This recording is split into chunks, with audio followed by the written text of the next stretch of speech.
Cryptocurrency dedicated to peace, anonymity, and decentralization. Find out more at Zencash.com. That's Zencash.com. The Free State Project has reached its goal of 20,000 liberty lovers who've pledged to move to New Hampshire and get active to achieve liberty in our lifetime.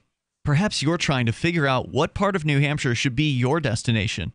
If so, consider Keene. You'll find more than 150 reasons to move to Keene at move.freekeene.com. Keene is famous for its historic, publicity-generating activism, as well as being the liberty media capital of the world. It's home to freekeene.com, New Hampshire's destination for liberty activism, news, and opinion. For years, we've been compiling over 150 reasons to move to Keene at move.freekeene.com, where you'll learn about some of what's happening here and what makes Keene a great place to live. If you love liberty, you'll probably enjoy anywhere you end up in the Shire. But do your due diligence first. Please visit move.freekeene.com for the full list of over 150 reasons to move to Keene. That's move.freekeene.com. The three most important things you can do for Free Talk Live are: 1, share one episode a week on Facebook or in some other social networking site. 2, buy the things you buy online through shop.freetalklive.com. 3, give $5 a month to the AMP program. It's my firm belief that Free Talk Live's AMP program is the best use of your charitable dollar among liberty-oriented organizations. Support all the organizations you love, but make sure you give $5 a month to AMP at amp.freetalklive.com. When you hear the word lobbyist, you probably think about greedy corporations, but not all lobbyists are the same. Some are fighting for the freedoms you hold dear. Liberty Lobby LLC is doing just that in New Hampshire, working hard to represent you, not some special interest group. You can help by going to libertylobby.info, where your contribution will give us the tools we need to ensure that your voice is heard. Visit libertylobby.info today to find out more. If you enjoy LRN.FM, please contribute to your favorite shows via their websites and become an amplifier at amp.lrn.fm. That's amp.lrn.fm.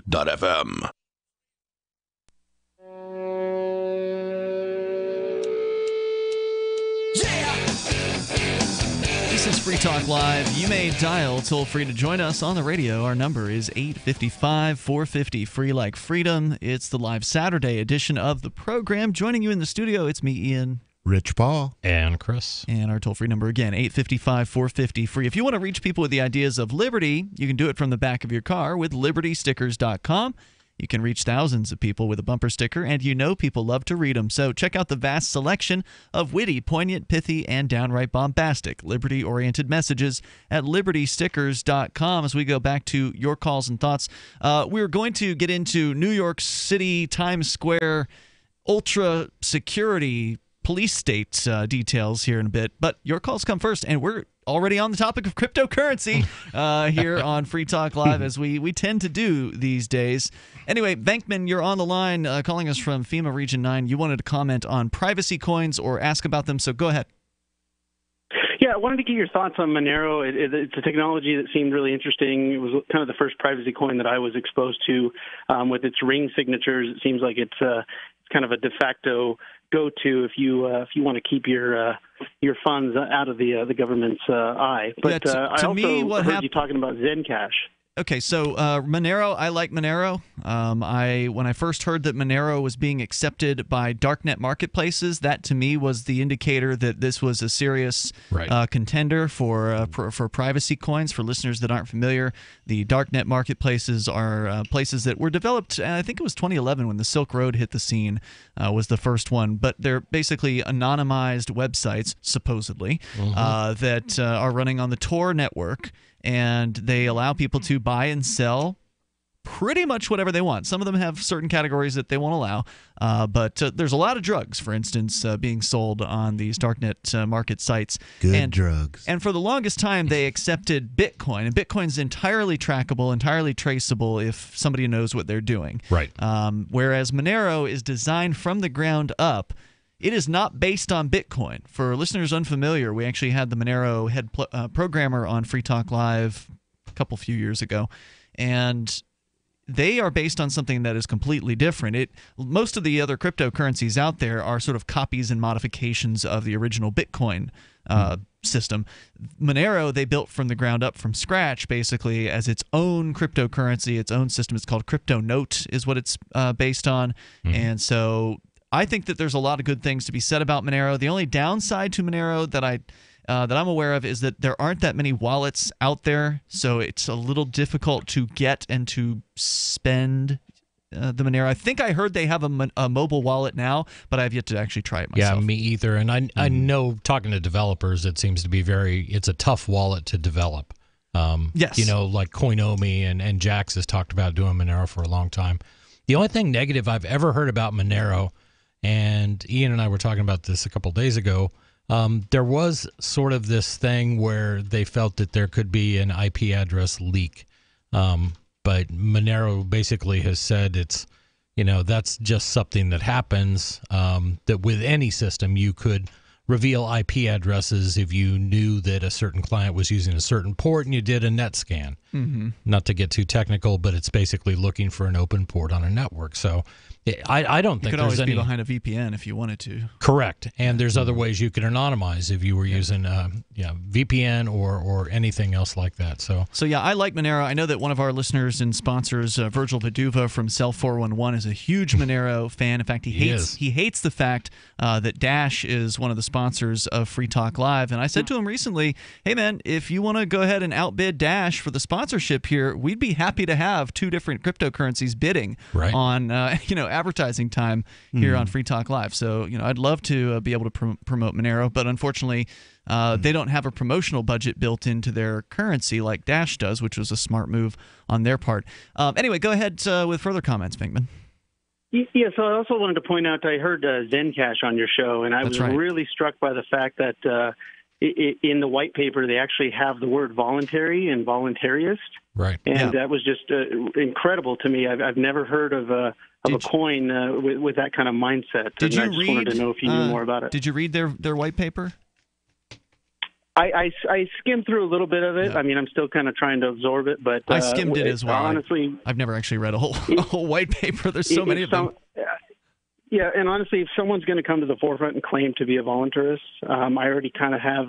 You got to have a set of principles to be able to kind of say something like that. Sure. So that was really promising to me to hear about it. But it seems like it's based off the Zcash coin. Yeah, it is, which is another privacy technology. Right, it's a fork of a fork. Right. But it sounds very promising, and it's pretty exciting. It's pretty new. We'll tell you a little bit more about that coming up here. Yeah, I think that there's going to be. I kind of look at all the cryptos and all the tokens out there as I like to group them. I think privacy is something that's going to be very important to a lot of people, and I think that there will be one of these coins that's going to stand out. Maybe it's maybe a couple end up doing pretty well, but I'm kind of looking at these to see which one rises to the top. And right now, Bitcoin Core still at the top. The original, supposedly, a $560 billion market cap for all cryptocurrencies combined, and Bitcoin is $214 billion. So it's losing its dominance. It is at a record low right now. It's been at this low once before, so it's not the first time it's been at this low, but 38.2% is the Bitcoin dominance. Now, a year ago, that was 90%. It was 95, 85, 90%. Bitcoin's down. So Bitcoin is having a tough time competing with these new nimble competitors that have entered into the marketplace, and I think it's wonderful. Yeah. And they failed to scale, and they chose to fail to scale. And I don't understand. And to continue to fail. Yeah, because they could change it any time. Literally, the block size is a constant in a piece of source code where you go in. It's like going into a text file. You change one number to another number, and the block size is larger. And what so that they is, know what to do and how to do it. For listeners that are unfamiliar, which is probably most, the block size is the number that right now it's 1 megabyte on Bitcoin Core. Many were saying it should be raised to 2 or higher. And what that would do would double the amount of transactions per second or per minute or whatever that the Bitcoin network could handle. And right now the Bitcoin network is full of transactions. It's overloaded, in fact, and has in recent weeks been hitting record highs as far as the waiting transactions that are just sitting out there in a queue waiting to be picked up. The block size increase would allow for more of those transactions to make it into what's called the blockchain, which is the technology that backs Bitcoin and many of these other cryptocurrencies. And the blockchain is basically just a public ledger in the case of Bitcoin that you can look at to see where Bitcoin is all around the world, and all the way back to the beginning of the Bitcoin blockchain back in 2009. Now, there is an argument to be made for not increasing that block size. And I'm one of the few in our little community here that actually does see some method to the madness of Bitcoin Core. And what a lot of people in that world are very resistant to is centralization, and the idea that if you make this block size bigger and bigger and bigger, you're going to have fewer and fewer and fewer people that are going to actually be able to mine that or to act as a node on the network and have a vote. So we can continue, but I'm telling you that that's one of those things that they really feel is most important: decentralization over speed of transaction. Let's come back to that, because I want to. Yeah, I'm interested to hear how you respond to this one, Rich, because it's been a while since you've been on the show here. Hey, thanks, Venkman, for the call tonight. I appreciate hearing from you. The toll-free number is 855-450-FREE, like freedom. That's 855-450-3733. This is Free Talk Live. If you or someone you care about loves outdoor adventure, then check out slingbow.com for some unique holiday gift ideas. That's slingbow.com, where we have some innovative new products for the archer, hunter, or bow fishing enthusiast in your family. Now through January, use the promo code HOLIDAY to get free shipping in the U.S. or Canada. And from all of us at Slingbow Industries, have a safe, joyous, and peaceful holiday season. The answer to being in control of your own healthcare is freedom from insurance. Become part of a group of self-pay patients that come together to share in each other's medical expenses. Individual share amounts begin at $107 a month and $347 for families. Choose from 3 health-sharing programs. Holistic treatments may be eligible for sharing. See guidelines. Discount programs available for dental, vision, and pharmacy. Go to libertyoncall.org. That's libertyoncall.org. This is Michael Dean from the Freedom Fiends. I've run websites since 1996 and have used over a dozen web hosts in that time. AgristHosting.com is the only one that hasn't broken my heart. Agrist Hosting's uptime and service is stellar, and their DDoS mitigation is the best I've seen. That's important because if you tell the truth in this world, you'll ruffle feathers. And some people will try dirty tricks to silence your voice. No matter what the haters hit us with, Agrist Hosting keeps our websites online. If you have a mission-critical commercial presence or a world-changing activism site, you cannot tolerate any skullduggery. So go with AgristHosting.com. Have a WordPress or blog site, but you're not satisfied with performance or uptime? Or just want raw hosting? Want to pay with Bitcoin? Agrist Hosting specializes in high-performance hosting with personalized service. Go to AgristHosting.com and click on the button that says Get Hosted. That's AgristHosting.com. Hi, this is Mark Edge of Free Talk Live. Michael W. Dean's book, User's Manual for the Human Experience, changed my life. In a culture that attempts to turn you into a compliant victim, this book gives you implementable steps on everything from how to be aware of your environment, walking down the street, to business, to how to handle a toxic person in your life. If you're a human, you need to read this book at least once. Go to Amazon and get the Kindle version, or paperback, or an audiobook of A User's Manual for the Human Experience. Did you know you can watch Free Talk Live during our live show 7 days a week from 7 to 10 p.m. Eastern via our studio cams at cam.freetalklive.com? Plus, you can chat with other listeners while you watch, all totally free. Now that our live video stream is hosted by YouTube, our video archives will be online even faster. So be sure to subscribe to our YouTube channel. Listen, watch, and chat all free at cam.freetalklive.com. That's cam.freetalklive.com. Is spreading the message of liberty, cryptocurrency, and peace around the globe worth $2 per month to you? As you may already know, in addition to our internet feed, LRN.FM broadcasts on free-to-air satellite across North and Central America, as well as Sub-Saharan Africa. And we've been available on satellite for free 24/7 since 2010.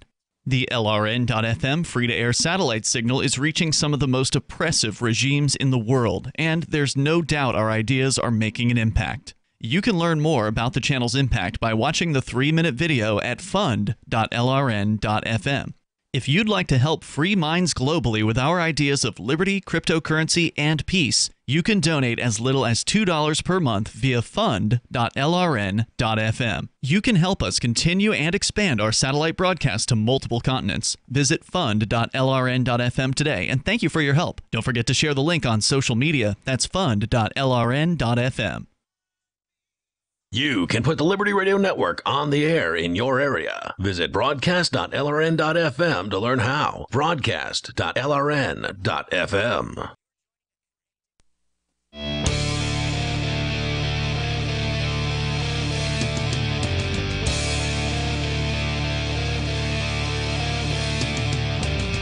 It's Free Talk Live, the live Saturday edition of the program. As always, you can join us here. The toll-free number is 855-450-FREE, like freedom. That's 855-450-3733. With you in the studio tonight, it's Ian, Rich Paul, and Chris. One of our callers earlier did mention Zencash and their sponsorship of Free Talk Live. It's a pretty new cryptocurrency. It started this year, and it was founded by liberty-loving voluntarists. For real. You can go and see it in their white paper. These guys are the real deal.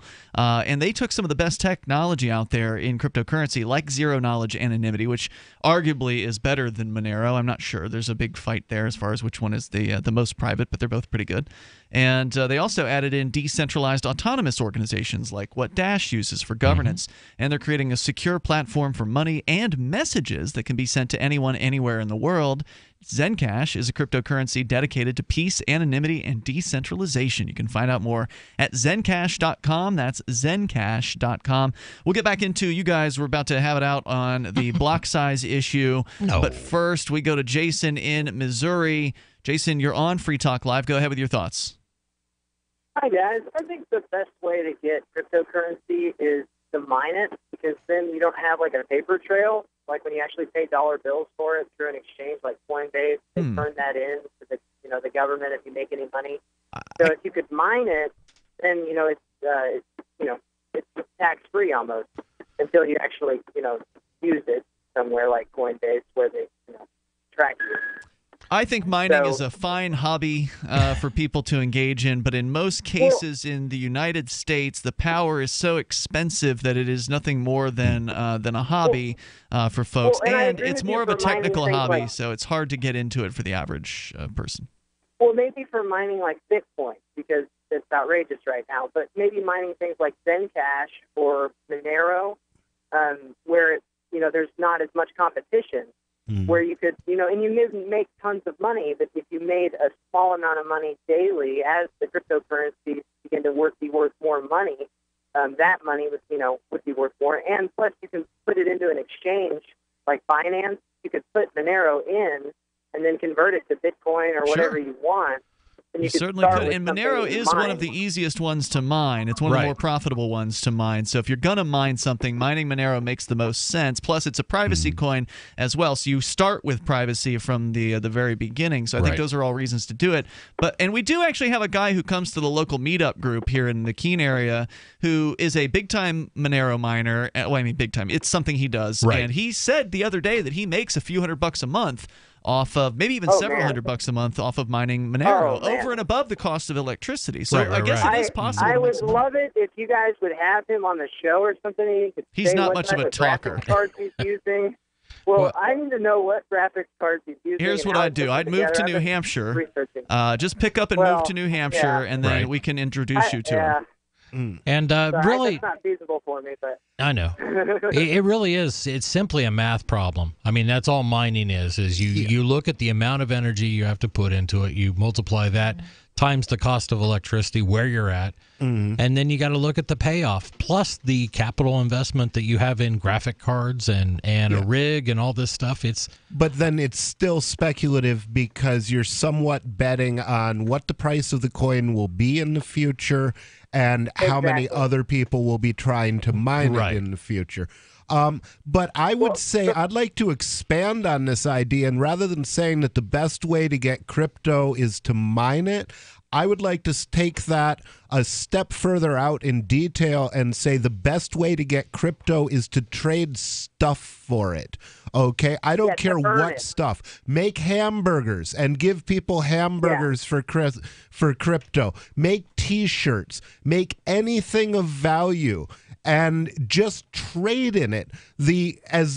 The more we focus on the dollar price of our crypto, although that is important, the more we're letting the Federal Reserve influence our crypto economy. What I want, it's like I acknowledge that there may be some security issues with Dash, but yet when I moved to New Hampshire, I bought $1,000 worth of Dash. Well, why? Because I can go buy barbecue for it in a real live restaurant. Right. Okay? 2 of them in Keene. I can buy actual stuff for Dash. I'll sell you maple syrup and New Hampshire T-shirts and all kinds of stuff. Yeah, Get your cruiser repaired. I can spend it we got car repair for cryptocurrency here. Yeah. And the thing is, if you want to run a business where you're taking crypto, just open up a Bittrex account and tell people you can send me anything that Bittrex trades in, and I'll trade it for something I want. Right. I don't care what you send me. Jason, go ahead. Now, this brings up something that it's really got me really thinking about these currencies that don't have miners. Because there's a lot of currencies like IOTA and other ones like Ripple even that don't require a miner. Really? And that's really interesting to me because like with Bitcoin, the whole idea of Bitcoin being introduced into the market was you had to mine it. And that's at the point it was introduced to the market. So it's like Ripple, when you buy Ripple and that Ripple was first bought, like when it was mined, it's discovered, and that's how it's introduced into the market. So when it's being bought, where's that money going? The initial time, and who is profiting from that? And what is that? Whereas with Bitcoin, it's a proof of work, a spot in the blockchain that you earn by mining. What is IOTA? Like when you first pay for that, does that go to the IOTA Foundation? Where does that money go? No. Okay, so I'm not an IOTA expert, but I did find out about it over the summertime. When it first popped into the top 10 list, I was like, what's this? And I looked at it, and they have a new thing they're calling the Tangle, which is the way the IOTA is set up, is supposedly built to scale, meaning that the more transactions, the actually more efficient the system and the faster the system will be. And the way they set that up is each IOTA node that wants to send a transaction has to first solve 2 waiting transactions before they're able to send their first transaction. Right. So no matter how many other transactions come into the system, you're always solving more than you're creating in order to be able to send your transaction out in the first place. So there's some level of mathematical goings on here. I don't think it's the same level as a Bitcoin. But then it's not a free transaction. You're paying in CPU power instead of paying in IOTA for the transaction. You're still paying for it. Technically. It is proof of work. But still, when the IOTA's first bought, because right now there's only 17 million Bitcoins in circulation. Yeah. And new ones are being discovered. Well, with IOTA, the currency's all there. It's there already. It's already discovered. Mm-hmm. So when you first buy it, where does that money that you pay for it go? Where are you buying it at? Are you buying it on an exchange? I know where. You're buying it at Binance, this summer, you're buying it wherever you're buying it. Okay, so IOTA, actually, one of its problems is it's not very well distributed on exchanges yet because it's a totally different crypto, and they have to code differently in order to be able to add it. It was over the summer that when they launched, it was only on one exchange, and it was called Bitfinex, which was at the time, and may still be, I don't know. At the time, they had the largest volume, I think, of any other exchange out there. So it was a good exchange for them to be on. And so people were trading their Bitcoin for IOTA. And so at some point, they flipped that thing on, and then there was probably some amount of flurry of trading that happened instantly, and that's how the price was set. And that's where the money came from, Bitcoin. And that's what happens with every time a exchange turns on a new coin, there is a period of time where the liquidity has to build up. But that's how it happens. People come to the marketplace and do it. Remember when Zcash came out, there was so much hype about it in advance. It hit $1,500. It was higher. Zcash, when it came out, was higher in price than Bitcoin was. And then it slowly came down to $50 and has been coming up since then. So, yeah, that's just the market finds its level. Right. I get that the market finds the value. I'm just saying, no matter what it costs, whether it's $2 or $5 and M IOTA, when you buy that, where is that money going? I understand it goes into the going exchange. To the exchange. Right. And then it goes to the guy who wants to buy it, to sell it. Then you get it. Yeah, but where did he get it from? Yeah, I don't know. Good question. Where did the exchange get the IOTA that came from first? I don't know the answer to that question, Jason. Thanks for the call tonight. I appreciate it. That would be a question maybe for their forums. I bet somebody's already asked that one, and they do have them on the IOTA website. Thank you for the call. There's more coming up here. You can share your thoughts, whether it's on cryptocurrency or anything. It's Free Talk Live. Crimes of the Crown by Captain Mark. The Crown casts the world in shadow and claims to be our guiding light. Cowards clamor for security from boogeymen and ghost stories. While I say these hobgoblins are imaginary, I say those they propped up as our liberators are now subsisting on our bondage. I say there is freedom in the black, and that's exactly where we intend to go. The Crown banishes its own officers for exposing its crimes and tortures dissidents to the brink of madness. It dominates the globe and swallows the wealth of generations, leaving only blood and excrement. The Crown calls it piracy to explore frontiers beyond its grasp. So the time has come for us to define the conduct among pirates. I say the Crown has trampled our necks long enough. Need decentralized solutions to centralized problems? Looking for a community of like-minded scoundrels? Or just want some swag to let the Crown know what you think of it? Join the conversation at pirateswithoutborders.com. We won't be hard to find. It's about time something new came along for better selling and buying online. And I found it. What now, Marge? It's buysellmakeoffer.com. Never heard of it. It's a brand new company. That's why you've never heard of it. It's the newest and best way to sell any products online. I did all the research. Sell my car? Yes. Our home? Yep. My golf bag? Your golf clubs. All of them. How about your purse collection hoard? Hey, now. You said any product. Right. I did. We get 30 days free. Really? Packages starting from only $9.95. And buysellmakeoffer.com will never charge item fees, ever. Never. And this is cool. Listen to this. You can even use Skype or video to show your items. That's cool. Yes. All we have to do is go to the website, sign up, and then load our stuff to sell. I love this site. Buysellmakeoffer.com. Buysellmakeoffer.com. You got it? Buysellmakeoffer.com. Buysellmakeoffer.com. Better selling, better buying. Today's most popular video games take place in dangerous post-apocalyptic landscapes.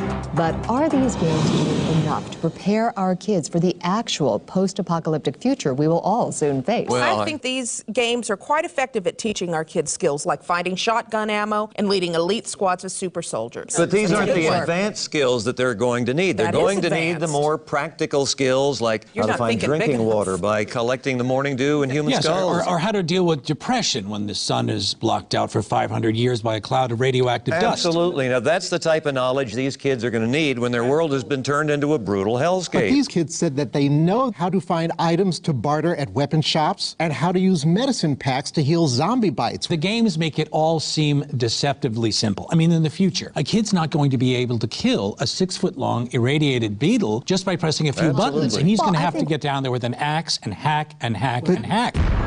This is the Onion News Network. Did you know we've taken our LRN.FM telephone listen line to a new level with the LRN.FM audio on demand line? Now you can call 712-770-8447 anytime and listen to LRN.FM's live feed. And you can listen to a bunch of our original shows on demand. Long distance fees may apply. Just dial 712-770-8447 and choose from the menu. 712-770-8447. Did you know that Free Aid is a mutual aid, educational, and networking organization? At Free Aid, we support volunteers who provide first aid. We do outreach to the public about health and safety, and we bring together medically skilled freedom lovers. Free Aid is made possible by your generous support. Donors can receive great gifts like first aid kits, t-shirts, silver dime cards, and hoodies. The Free Aid Silver Dime Card Project is sponsored in part by Roberts & Roberts Brokerage, Freedom's Phoenix, and Don't Tread on Meme. Visit fr33aid.com. You can connect with the Liberty Radio Network via our Facebook page at facebook.lrn.fm. That's facebook.lrn.fm.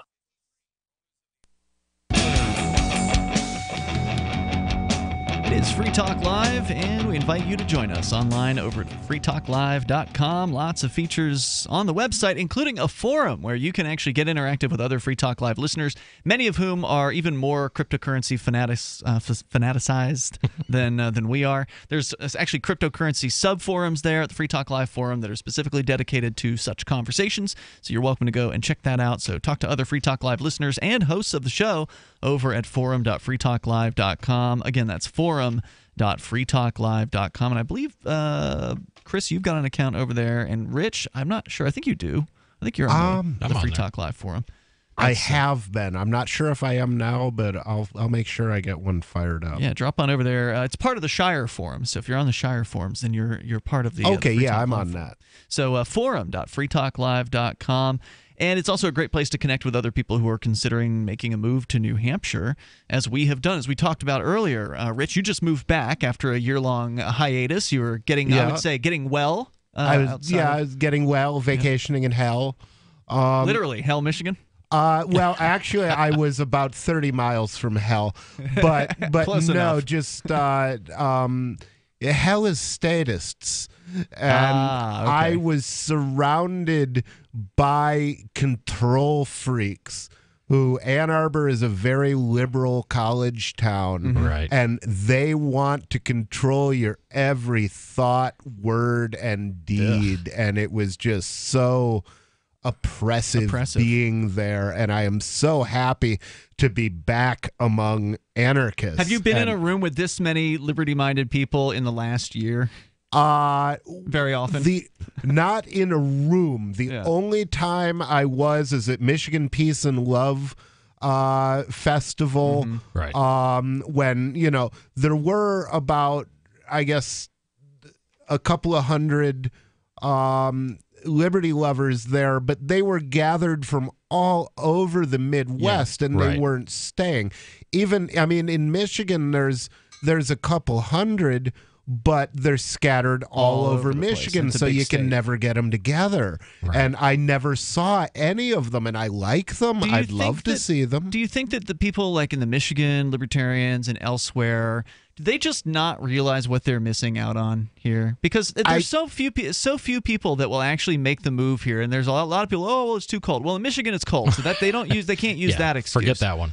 So, like, what is? Do you think people just have no idea how great the community and the liberty movement is here? I think it's true. They don't know what it's like to look at Facebook and say, okay, which of the 5 anarchist activities within an hour's drive of me am I going to participate in today?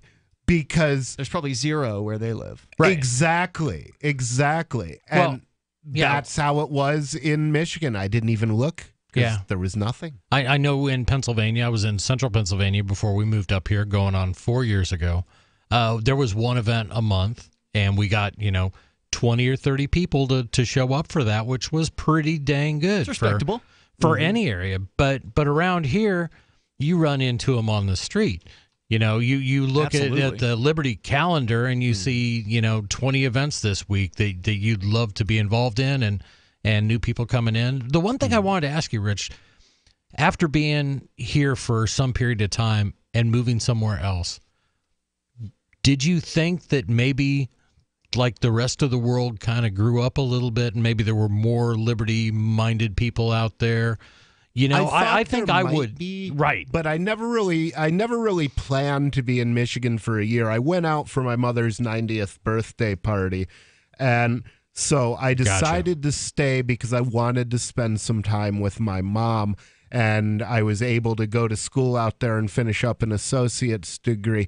But, okay, here's my favorite Free Talk Project joke right along the lines of what we're talking about. An anarchist walks into a bar with a parrot on his head. The bartender says, "Where the hell did you get that mangy thing?" Parrot says, "New Hampshire. There's thousands of them." There really are. That's not an exaggeration. There really have been thousands of people who've done as we have done. We're just 3 of them that have moved here, that have migrated here, picked up their lives. If you want to learn more about that migration, I'd recommend checking out the 101 Reasons Liberty Lives in New Hampshire. It's an excellent hour-long documentary film that I had the pleasure of being a co-producer on. You can check that out and watch it for free online. Just go to 101reasonsfilm.com. That's 101reasonsfilm.com. So earlier in the hour, we went to one of the breaks, and then we never got to continue the discussion. Rich, you were going to answer the objection that that Chris brought up to raising the block size. Chris had said, and correct me if I don't want to put words in your mouth. Please. You had said that some of us, there aren't very many of you, at least around here, but some support the Bitcoin Core team decision to not raise the block size, to not double it from 1 megabyte to 2 megabyte, to thereby double the bandwidth, the capacity to handle transactions, because the Bitcoin network is stuck full of transactions right now. Things are slow, the transactions are expensive, and the argument was that by simply raising the block size, which Satoshi Nakamoto actually originally never even had a block size, they put that on later on, or he put that on later. That by raising the block size, or excuse me, that you were against raising the block size because there's an argument for it because of decentralization. The argument being that if you raise the block size, that will mean that you need to have fancier hardware in order to be able to handle running a full node, and so fewer people will run full nodes, thereby less central or a more centralized system. Just it's more centralized, and you did put a few words into my mouth, and I'll just correct you on a couple points. I'm not saying that I'm opposed to a modest increase in the block size. I don't think it'll have much difference at all. It has a little bit of difference, and frankly, if the New York agreement, which was supposed to introduce this technology called SegWit and supposed to increase the block size, if that had been done in a different way, it would have passed, and we would have had 2 megabit. But they could do the 2 meg thing anytime. So what was your response to the decentralization? No. I don't want that to be the case. You can't just do 2 megabit anytime, because that is a hard fork. So a couple of the reasons. Fork it anytime. Right. It doesn't have to even be a hard fork if nobody continues along the original path. Well, it has to be a hard fork if you're changing that part of the code. Yeah, that's true. Here's where I think a lot of people come from. When you look at increasing the block size, you're talking about increasing the power necessary to participate in the Bitcoin network. And this is a real big concept that I think gets lost, but everybody who has Bitcoin potentially has a vote. If you run the client, you have a vote. If you vote on which direction you want Bitcoin to go, or a lot of other cryptocurrencies, by what version of software you choose to run. And that's been part of this since the beginning. That's not really true, though, because it's the miners that have the vote. The nodes can go along with it or not, but ultimately they don't get to decide which direction Bitcoin goes. And this is the opposite side. The other side would say that it's really only the miners, and the miners are the only ones that matter. I like to think of the Bitcoin community as dumb. Developers, users, miners, and businesses. You've got to have nodes. There's no doubt about it. Right. But the question is, are you going to lose enough nodes to make a difference? I don't think so. Going from 1 megabyte to 2 to 4 to 8, we're not talking about a significant increase here. Let's use and I Bitcoin. still want to hear what Rich has to say to respond to the decentralization objection. Okay, the decentralization objection, the real cost, it seems, to mining Bitcoin is getting specialized processors that do SHA-256 and SHA-512 very fast. Yep. And that requires a lot of money. If you want to buy a terabyte of storage space, and one of the things that would make larger block sizes more expensive is you would have to have the storage for them. Well, you can get a terabyte drive for $300 at Amazon. That's way too expensive. No kidding. You're like $100. Way too expensive. Well, when 5 I terabyte looked it drive up, right now for $200. So an extra $100, that's not a problem. What's left? You have to have more bandwidth to deal with larger block sizes. Well, the blockchain could be transferred much more efficiently using rsync, which is just file copy technology, and then revalidated. You don't even really have to revalidate all of the blocks from the past to start to go from using a known them. point. You can have faith in them. But these we're talking about all solutions that are great, except nobody's developed them. Do you have that out there right now? Bigger hard drives? Yes, No. Do you have a method of only getting the tail end of the block? You know what I mean? Of the blockchain. We don't need that right away to increase the block size. What They I can would just ask you increase both. The block size, Have like you, they do when with it's other needed, cryptos. it's trivially implementable. Well, it is, but that's all development time. And right now, Well, so far they've been arguing for 2 years. That's all they do is they argue about this crap. And now And you've got they Bitcoin defend. that takes hours in some cases to confirm or days. I had Bitcoin transactions stuck for weeks Not before I me. abandoned them. I use Bitcoin Cash. Yeah, well, I'm hoping to get a response in when we There's come more coming back. up here in moments. come back. 855-450 free like freedom. 855-450-3733. They could do something, but when they're going to do it, we don't know. More coming up. Message and data rates may apply. Oh my gosh, that's Frank Thomas. No. Yes, that's him. Go ahead. Excuse me, are you Frank Thomas? Yes, I am. I bet you get recognized a lot. I was a pretty good ball player. You were? Some people thought so. Sorry, we recognize you from those Nugenics commercials. Oh, yeah? That's great. So does Nugenics really work? Oh, yeah. I really can feel the difference. My workouts are better, and I feel a lot more energetic. I wish my husband would use Nugenics. It's so easy to get started. All you have to do is send one simple text. Text the word PRIME44 to 42424 for a complimentary bottle of award-winning Nugenics, the #1 selling free testosterone booster at GNC. Its unique man-boosting formula is powered by Testofen, a patented key ingredient clinically researched to help a man feel stronger, leaner, more energetic, and more passionate. And you're going to like the difference, too. Text PRIME44 to 42424 for a complimentary bottle of Nugenics. Samples are not available in stores. Text PRIME44 to 42424. Radio is the most personal of mediums. I exist right now in your head. If you listen to Free Talk Live regularly, you know me. Free Talk Live is on more than 160 radio stations around the U.S. and has been downloaded on every continent around the world. Hundreds of thousands of listeners with ad packages from $600 a month to $6,000 a month. Imagine what we can do for your business, project, website, or idea. Email me, mark@freetalklive.com. If you want to know the latest about Free Talk Live before we go on the air, all you need to decide is how you want it delivered. It's your choice. Visit news.freetalklive.com. You can get emailed announcements and participate in contests via our email updates list. Plus, we have a Twitter account that you can follow and a Facebook page where you can become a fan. So visit news.freetalklive.com to get news about Free Talk Live as soon as it's announced and the way you want it delivered at news.freetalklive.com. That's news.freetalklive.com.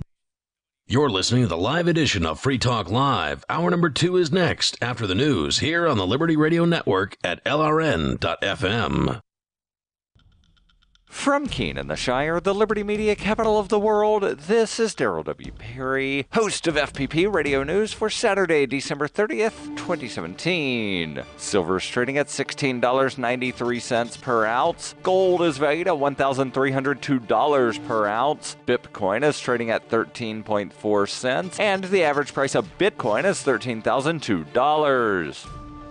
Antiwar.com reports weeks after the fact, President Trump's declaration that Jerusalem is the capital of Israel continues to fuel massive protests, with thousands of Palestinians continuing to take to the streets on Fridays to condemn the declaration. For the fourth straight week, protests erupted in force after Friday's prayers, and for the fourth straight week, the Israeli military responded by declaring them rioters and then conducting a violent crackdown. Some 56 Palestinians were wounded, and while there were protests across Palestine, most of the casualties were on the Gaza Strip border, where even though the Palestinians were inside Gaza and the Israeli troops were inside Israel, troops shot dozens of instigators in what they claimed was self-defense. The injuries, as with last week, were predominantly people hit with live ammunition, reflecting the Israeli military's quick abandonment of non-lethal rounds at the protest in favor of just using standard bullets. You can support FPP Radio by shopping online. Whether you're looking for precious metals, bitcoins, or books, you'll find that and more at shop.fppradio.com. Every purchase you make from one of my affiliates, like Namecheap and Amazon, at shop.fppradio.com helps fund FPP Radio. Or you can shop directly from FPP with Bitcoin in the Bitcoin store. That's shop.fppradio.com. UPI reports a fire in a New York City apartment building that killed 12 people, including 4 children under the age of 7, appears to have been caused by a child playing with a stove, according to officials. New York City Mayor Bill de Blasio's office identified the possible cause of the city's deadliest fire tragedy in more than 25 years, with the mayor saying, "What we think at this point is that it unfortunately emanated from an accident, a young child playing with a stove on the first floor of the building. It does not appear that there was anything problematic about the building or the fire safety in the building. It seems like a horrible, tragic accident." In addition to those who were killed, 4 people were critically injured in the blaze. Authorities are trying to determine whether a natural gas leak outside the building fueled the flames, as it was shut down in May due to a leak. For over 40 years, Roberts & Roberts Brokerage has been a trusted source for buying and selling precious metals. Gold, silver, platinum, and palladium. They don't feed the banks. They're Bitcoin preferred and have removed the minimum purchase amount for all orders paid in the digital currency. Call Roberts & Roberts Brokerage today for knowledgeable advice on buying and selling precious metals and a forward-thinking approach to new technologies. 800-874-9760 or visit online at rrbi.co. Reuters reports President Donald Trump called on the United States Postal Service on Friday to charge much more to ship packages for Amazon, picking another fight with an online retail giant he has criticized in the past. Trump wrote on Twitter, "Why is the United States Post Office, which is losing many billions of dollars a year, while charging Amazon and others so little to deliver their packages, making Amazon richer and the post office dumber and poorer, should be charging much more?" The president's tweet drew fresh attention to the fragile finances of the United States Postal Service at a time when tens of millions of parcels have been shipped all over the country for the holiday season. According to its website, the United States Postal Service, which runs at a big loss, is an independent agency within the federal government and does not receive tax dollars for operating expenses. Package delivery has become an increasingly important part of its business as the internet has led to a sharp decline in the amount of first-class letters. The president does not determine postal rates. Those are set by the Postal Regulatory Commission, an independent governing agency with commissioners of both political parties selected by the president. The panel raised prices on packages by almost 2% in November. Amazon was founded by Jeff Bezos, who remains the CEO of the retail company and, according to Bloomberg News, is the richest person in the world. Bezos also owns the Washington Post, a newspaper Trump has repeatedly railed against in his criticism of the news media. In tweets over the past year, Trump has said the Amazon Washington Post fabricated stories. He has said Amazon does not pay sales tax, which is not true. Amazon has shown interest in the past in shifting to its own delivery service, including testing drones for deliveries. In 2015, the company spent $11.5 billion on shipping, 46% of its total operating expenses that year. This has been FPP Radio News, online at fppradio.com.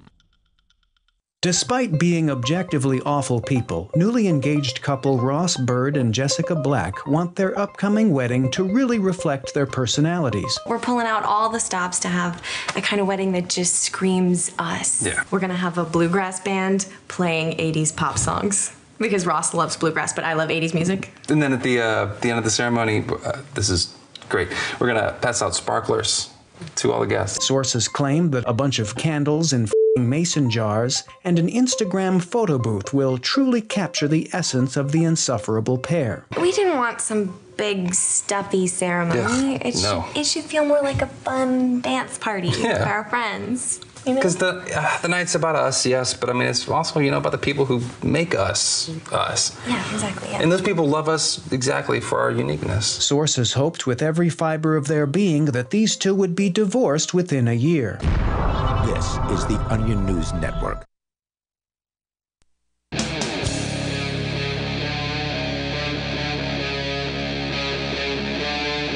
Free Talk Live.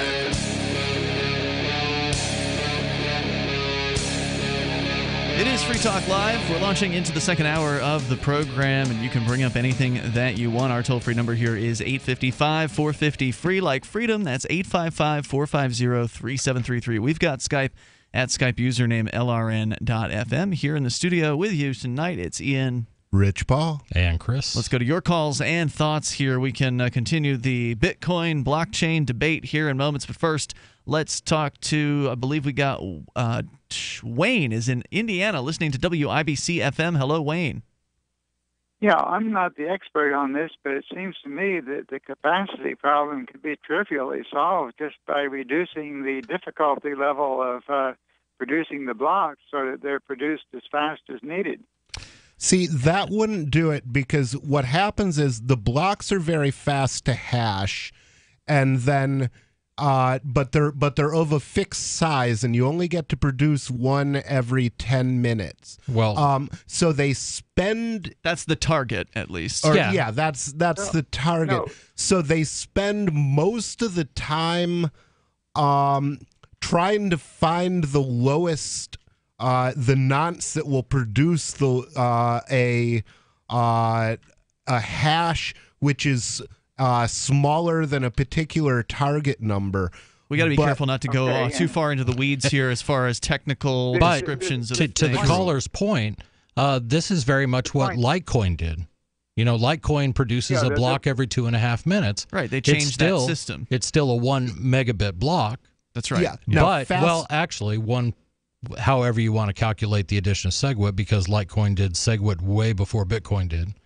So you have that SegWit portion, which gives you a little bit more space, and you have the 2.5 minute block. I don't know why they selected 10 minutes. Why Satoshi selected 10 minutes for the block time, because as you pointed out, other cryptos have done quicker block times. But either way, the Bitcoin network is full, and if they're going to increase or rather decrease the amount of time between blocks, they would still have to hard fork Bitcoin in order to do that. So you might as well go ahead and increase the block size while you're at it if you're just going to go ahead and hard fork. And for listeners that don't know, hard forking is a software terminology in this case that means that you make a change to the software that everybody has to adopt in order to continue moving forward. It's not backward compatible with previous versions, whereas a soft fork is backward compatible with previous versions. So this SegWit that you talked about, this segregated witness, is a technology that supposedly will allow for more transactions to be put into the blocks.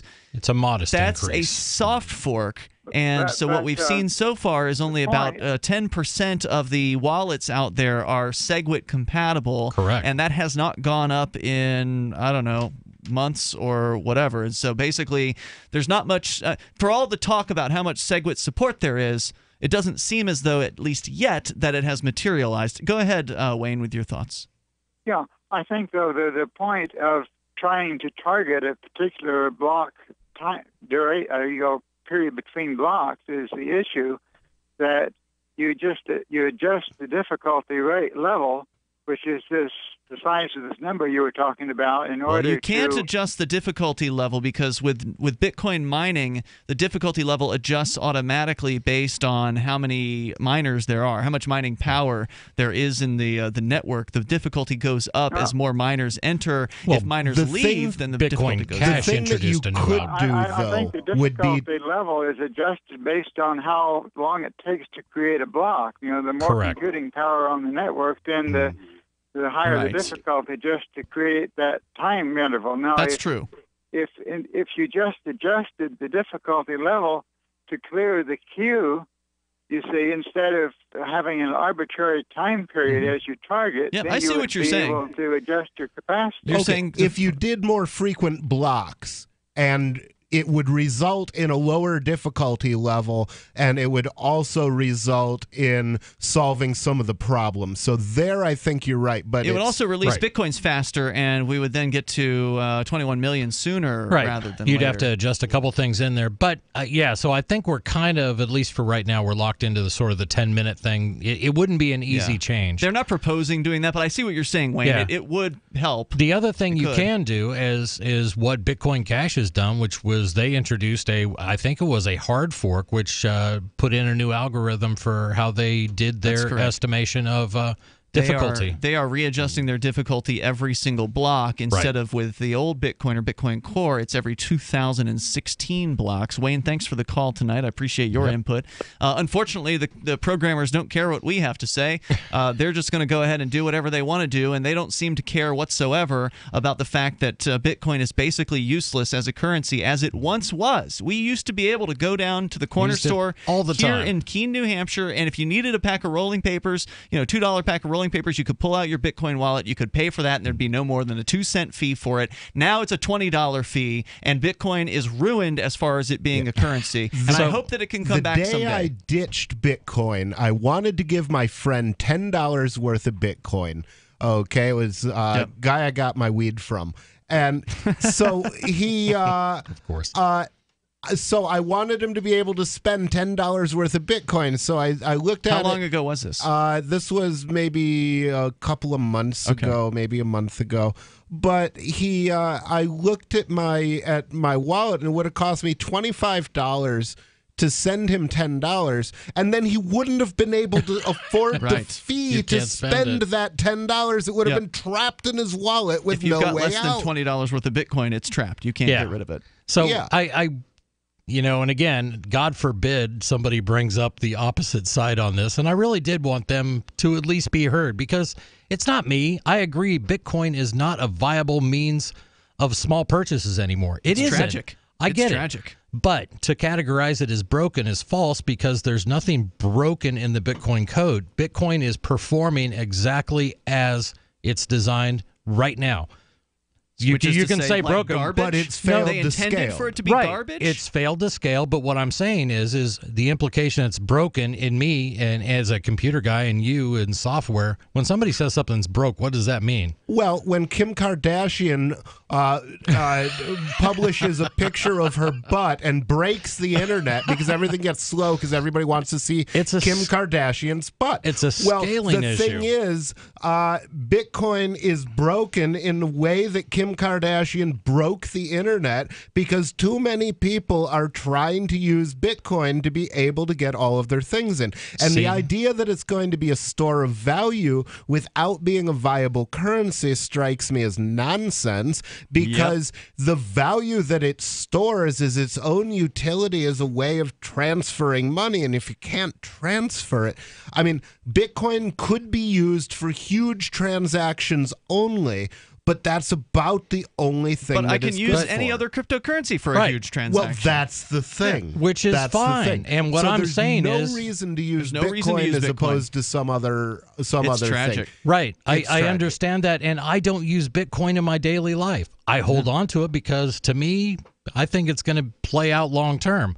And I think the technology that is coming with Lightning and SegWit and atomic swaps and all these other things that are being talked about and being developed right now, not just being talked about.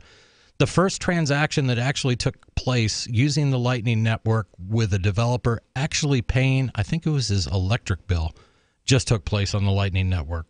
0 fees. So this is the mystical concept that they're going to supposedly bestow on the Bitcoin network at some point that's supposedly going to solve all these problems. It's but it the brings mystical in centralization. The irony is, as I understand it, the Lightning Network brings in centralization to the system. But the very people who were objecting earlier to the block size increase, claiming that would centralize the system, are now supporting a centralized system. Hold on. So centralization means that there's companies out there that can make money off of Bitcoin? Yeah, off of doing Bitcoin transactions off the chain. Doesn't that sound sort of like miners, what they're doing in China? Well, the difference I think it's about exactly the same mining is thing. Zero trust. In order to have somebody carry your transactions on the Lightning network, you have to trust them, or so I understood. Or you might want to read up on that, because you can use any node on the Lightning network, and that's the thing. This is open source software that anybody can run. And frankly, I can't wait to run a Lightning node. I want to help people get lower fees. I'll look into it I want to see Bitcoin actually be viable. Pay a $20 fee just so they can open a channel to be able to pay with Bitcoin with lower fees. Because with the Lightning Network, from what I understand, you have to pay to open a channel first the full rate of what a Bitcoin fee is. And who knows what that'll be. She's such a beautiful little puppy. I mean, we walk around the block, and neighbors always say, her hair is so beautiful. Healthy and shiny and glossy. DINOVITE.com. Fatty acids, omega-3s, and omega-6s are great for healthy skin and soft, shiny coats. I would really recommend people starting their puppies on Dinovite before they get into what I would call the misery index.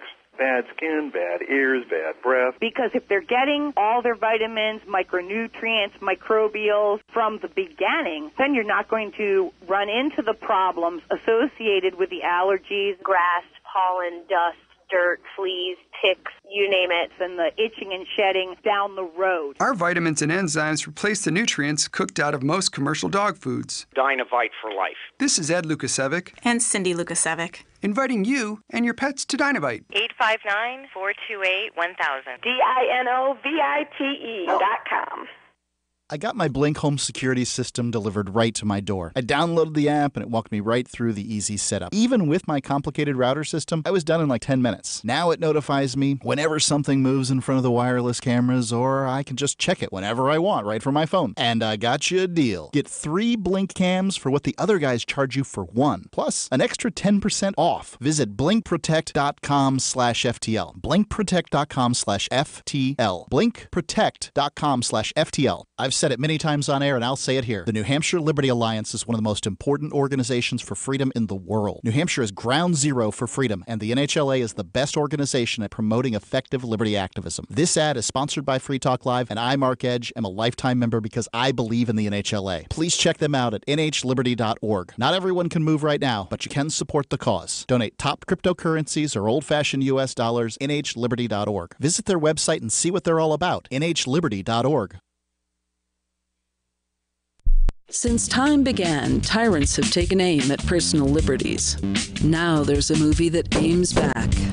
The government has no more right to tell us what to put in our bodies than they have to take our guns or tell us what books we can read. 6 drug police were eaten by bears while raiding a marijuana farm. On your knees, you dirty hippie! Jesus. On your knees! What's the problem, officer? Today, many cops who enforce pot laws do so only because it provides them with cushy jobs, good benefits, and a chance to push people around. I was an undercover narcotics officer. The drug war is nothing but a farce. The Second Amendment says you gotta keep you and your gat intact. Guns and Weed, The Road to Freedom. A film by Michael W. Dean and Nima Vadati. DVD available now at gunsandweed.com or on Amazon. That's gunsandweed.com. Makes the perfect gift. Remember, that's gunsandweed.com. Here's a chance to do a little activism while you're cruising Facebook, Twitter, or Google+. Between the LOL cats, the recipes, the hot girls, and the inspirational sunrise memes, Free Talk Live's posts pass by your newsfeed. Like them, comment. It gives us more exposure. If you don't see our posts, click like at facebook.freetalklive.com and then hover over it to click Get Notifications. It's an easy way to spread the ideas of liberty a bit further. I know you're busy, but you can spare that 1/10 of a calorie it takes to click on something. facebook.freetalklive.com. This Your Family Today tip is brought to you by Nestle Toll House Refrigerated Cookie Dough. Who would you bake some love for? Find fun and easy baking ideas at tollhouse.com. Kids love doing arts and crafts projects, especially when you join in. Try channeling all that artistic energy into the kitchen and bake up some creative treats together. Think of your art supplies as the frosting, sprinkles, and decorating gels, and use cookies or cupcakes as your canvas. For more tips like these, visit us at parenthood.com/yourfamilytoday. While our satellite channel is free to listen to, it's not free for us. You can help us cover our satellite costs with the chip-in on the right side of the page at lrn.fm.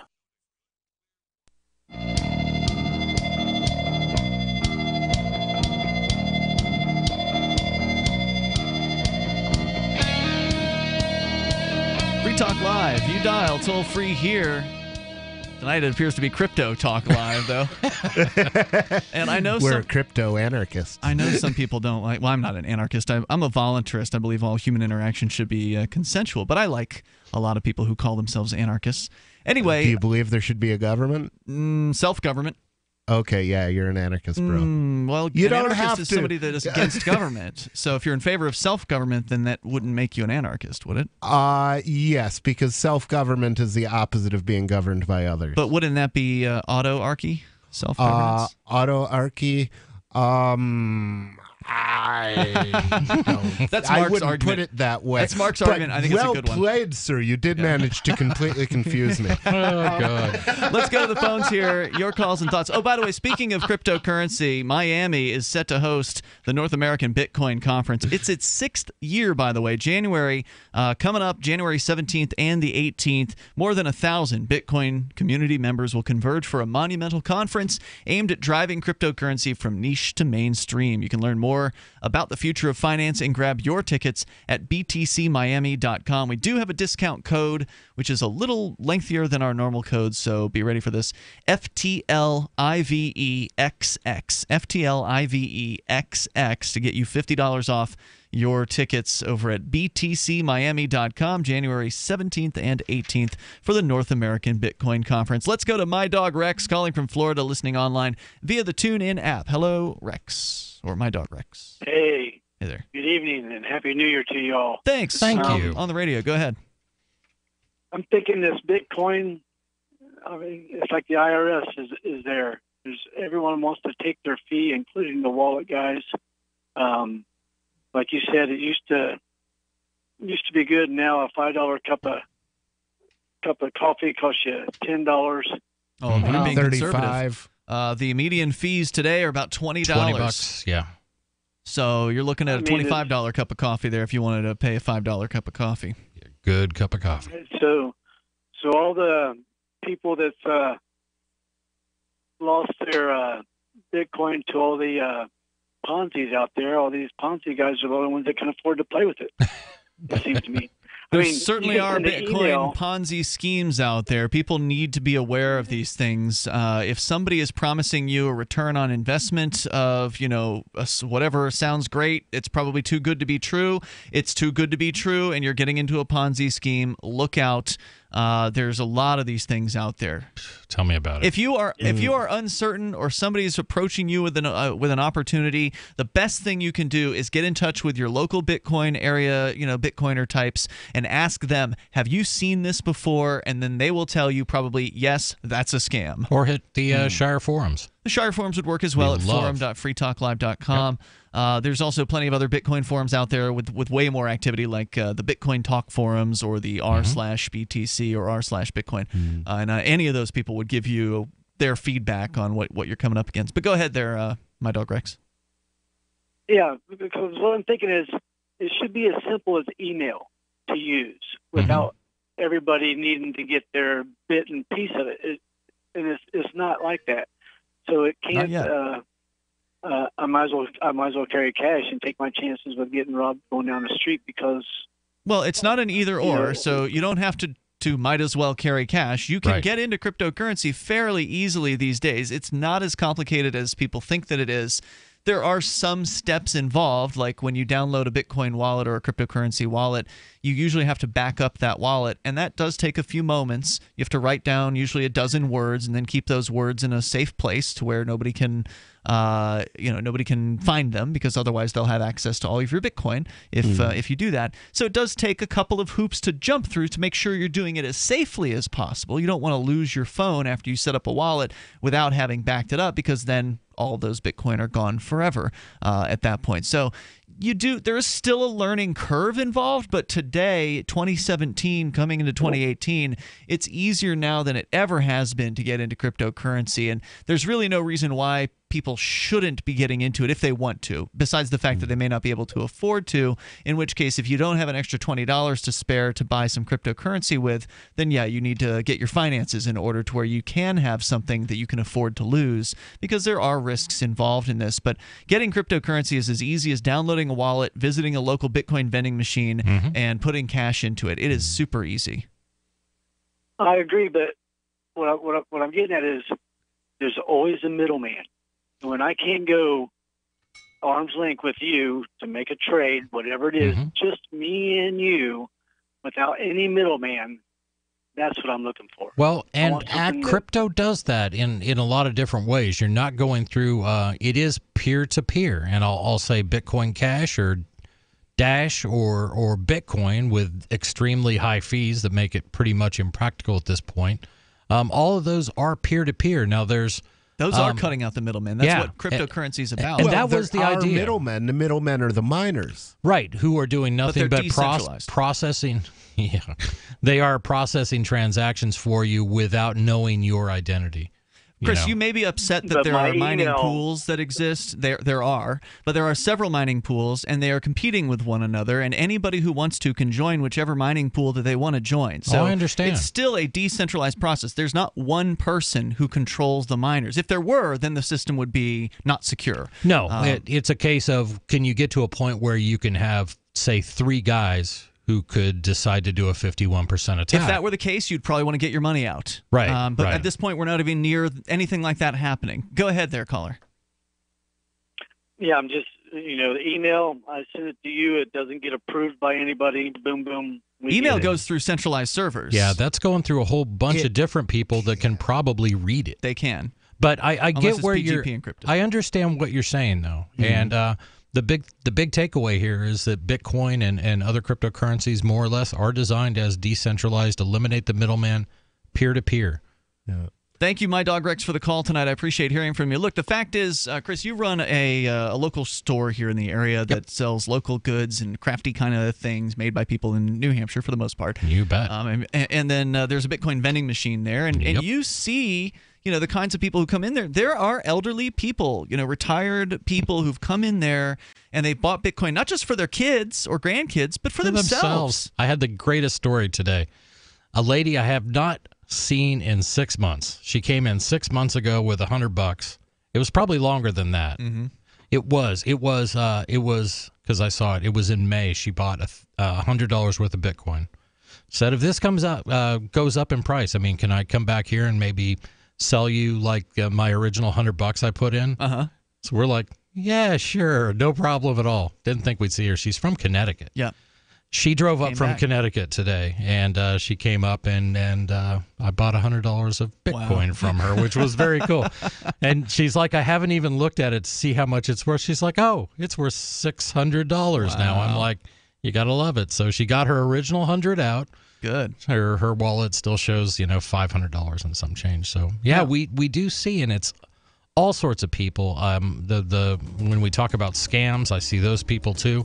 I'm buying this amazing car from what looks like eBay Motors UK.ru, and this deal is too good to be true, and all I have to do is send them Bitcoin. All right, hang on. We're going to continue here in moments. You can share your thoughts with us. Our number is 855-450-FREE, because wherever there's money, there are scam attempts. So you do, buyer beware. In this case, you can take control of the airwaves and join us on the live Saturday edition. This is Free Talk Live. This is Dan Pilla. Do you owe the IRS money you can't pay? Are tax debts crippling you? I've defended people from the IRS for over 30 years. I've helped thousands, and I can help you too. I wrote the book on IRS settlement, and I'm telling you, there's no such thing as a hopeless case. Call 800-34-NO-TAX to finally get free of IRS debt. With the IRS's new programs, there's never been a better time to solve your problem. Call 800-34-NO-TAX. That's 800-34-NO-TAX, or my website, danpilla.com. We all have heard about the benefits of fish oils, but what about the presence of heavy metals, PCBs, dioxins, furans, and other contaminants found in fatty tissues of fish? GCNteam.com recognizes this risk and offers IFOS certified tested omega-3 fatty acids. EPA, DHA insist on IFOS omega-3 fatty acid certification. Get the best at GCNteam.com or call 877-878-4203. Hey guys, Mark Claire here, lionsofliberty.com, where we strive to advance the ideas of liberty daily. We bring you the Morning Roar.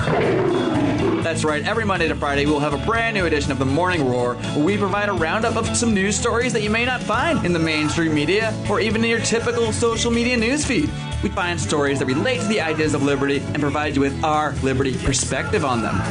Every Monday, we have our longest-running feature, Mondays with Murray, named after the great libertarian Murray Rothbard, where we'll examine an article or an excerpt from his works and help convey his view, along with our little spin as well. We wrap it all up every Friday with Felony Friday, where our own John Odermatt goes out and takes a look at some sort of felony. There's felonies committed every day, whether it's a felony committed by the police, a politician, or even an average citizen. You can find all of this and so much more over at lionsofliberty.com. Advancing the ideas of liberty daily. What do you shop for that you could otherwise buy at Amazon? Pretty much everything, right? Amazon has competitive pricing and they deliver, and that's a big plus. If you could plan ahead in your shopping, would you be interested in saving up to 33%?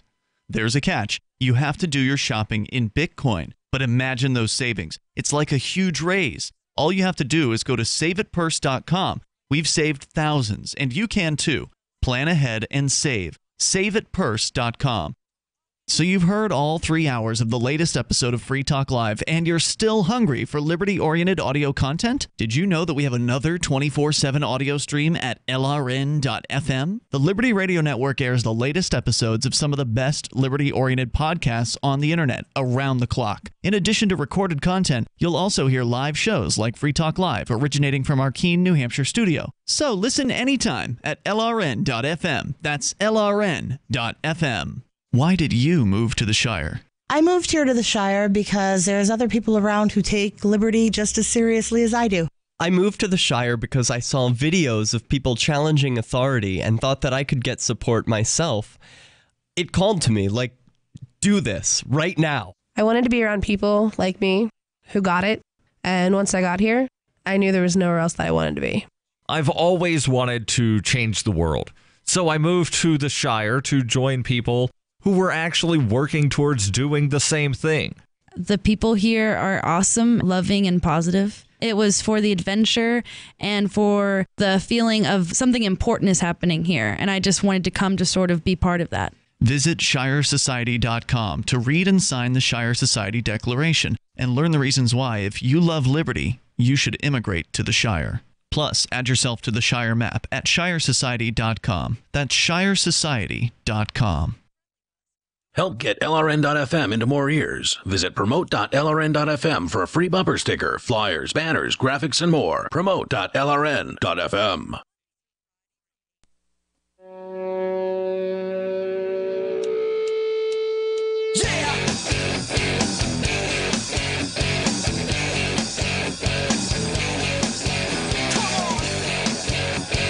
It is Free Talk Live, and you can bring up whatever you want. Just dial in toll-free at 855-450-FREE like freedom. That's 855-450-3733. With you in the studio here tonight, you've got Ian, Rich Paul, and Chris. Now, of course, you can bring up anything that you want to discuss. That is the point here on Free Talk Live. We've been pretty cryptocurrency heavy so far tonight, and, well, that's because we're big fans of cryptocurrency as a concept. Not all of them are perfect. Bitcoin Core is pretty messed up right now, but I do hope they fix it at some point. I just don't know if they're going to be number one by the time they get it fixed. They may skip ahead of everybody once again after they lose their spot. Maybe. We'll find out. It's going to be interesting to watch it and see what happens. But there are other cryptocurrencies out there that would love to take over that number one position, and Dash certainly is one of them. They're digital cash, a digital money platform designed to replace cash and help people manage their own wealth.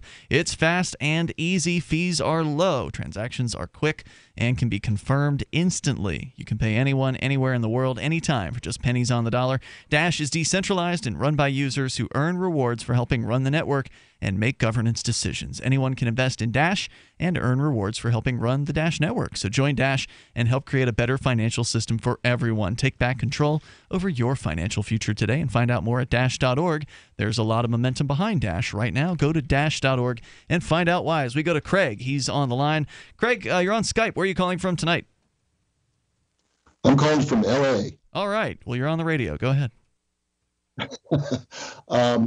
I just wanted to welcome Rich back to the show. What a surprise to turn it on and hear him on. I actually met Rich the summer of 2016 in Keene, and I think you were out of town at the time. I think you were in San Francisco or somewhere. But anyway, he gave me the grand tour of the studio, and cool. It was really exciting. Anyway, the reason that I was out there was I was exploring the idea of moving from LA to New Hampshire, and I am actually going to be planning on moving the spring of this spring, 2018. Oh wow! Very cool. Congratulations! What are you?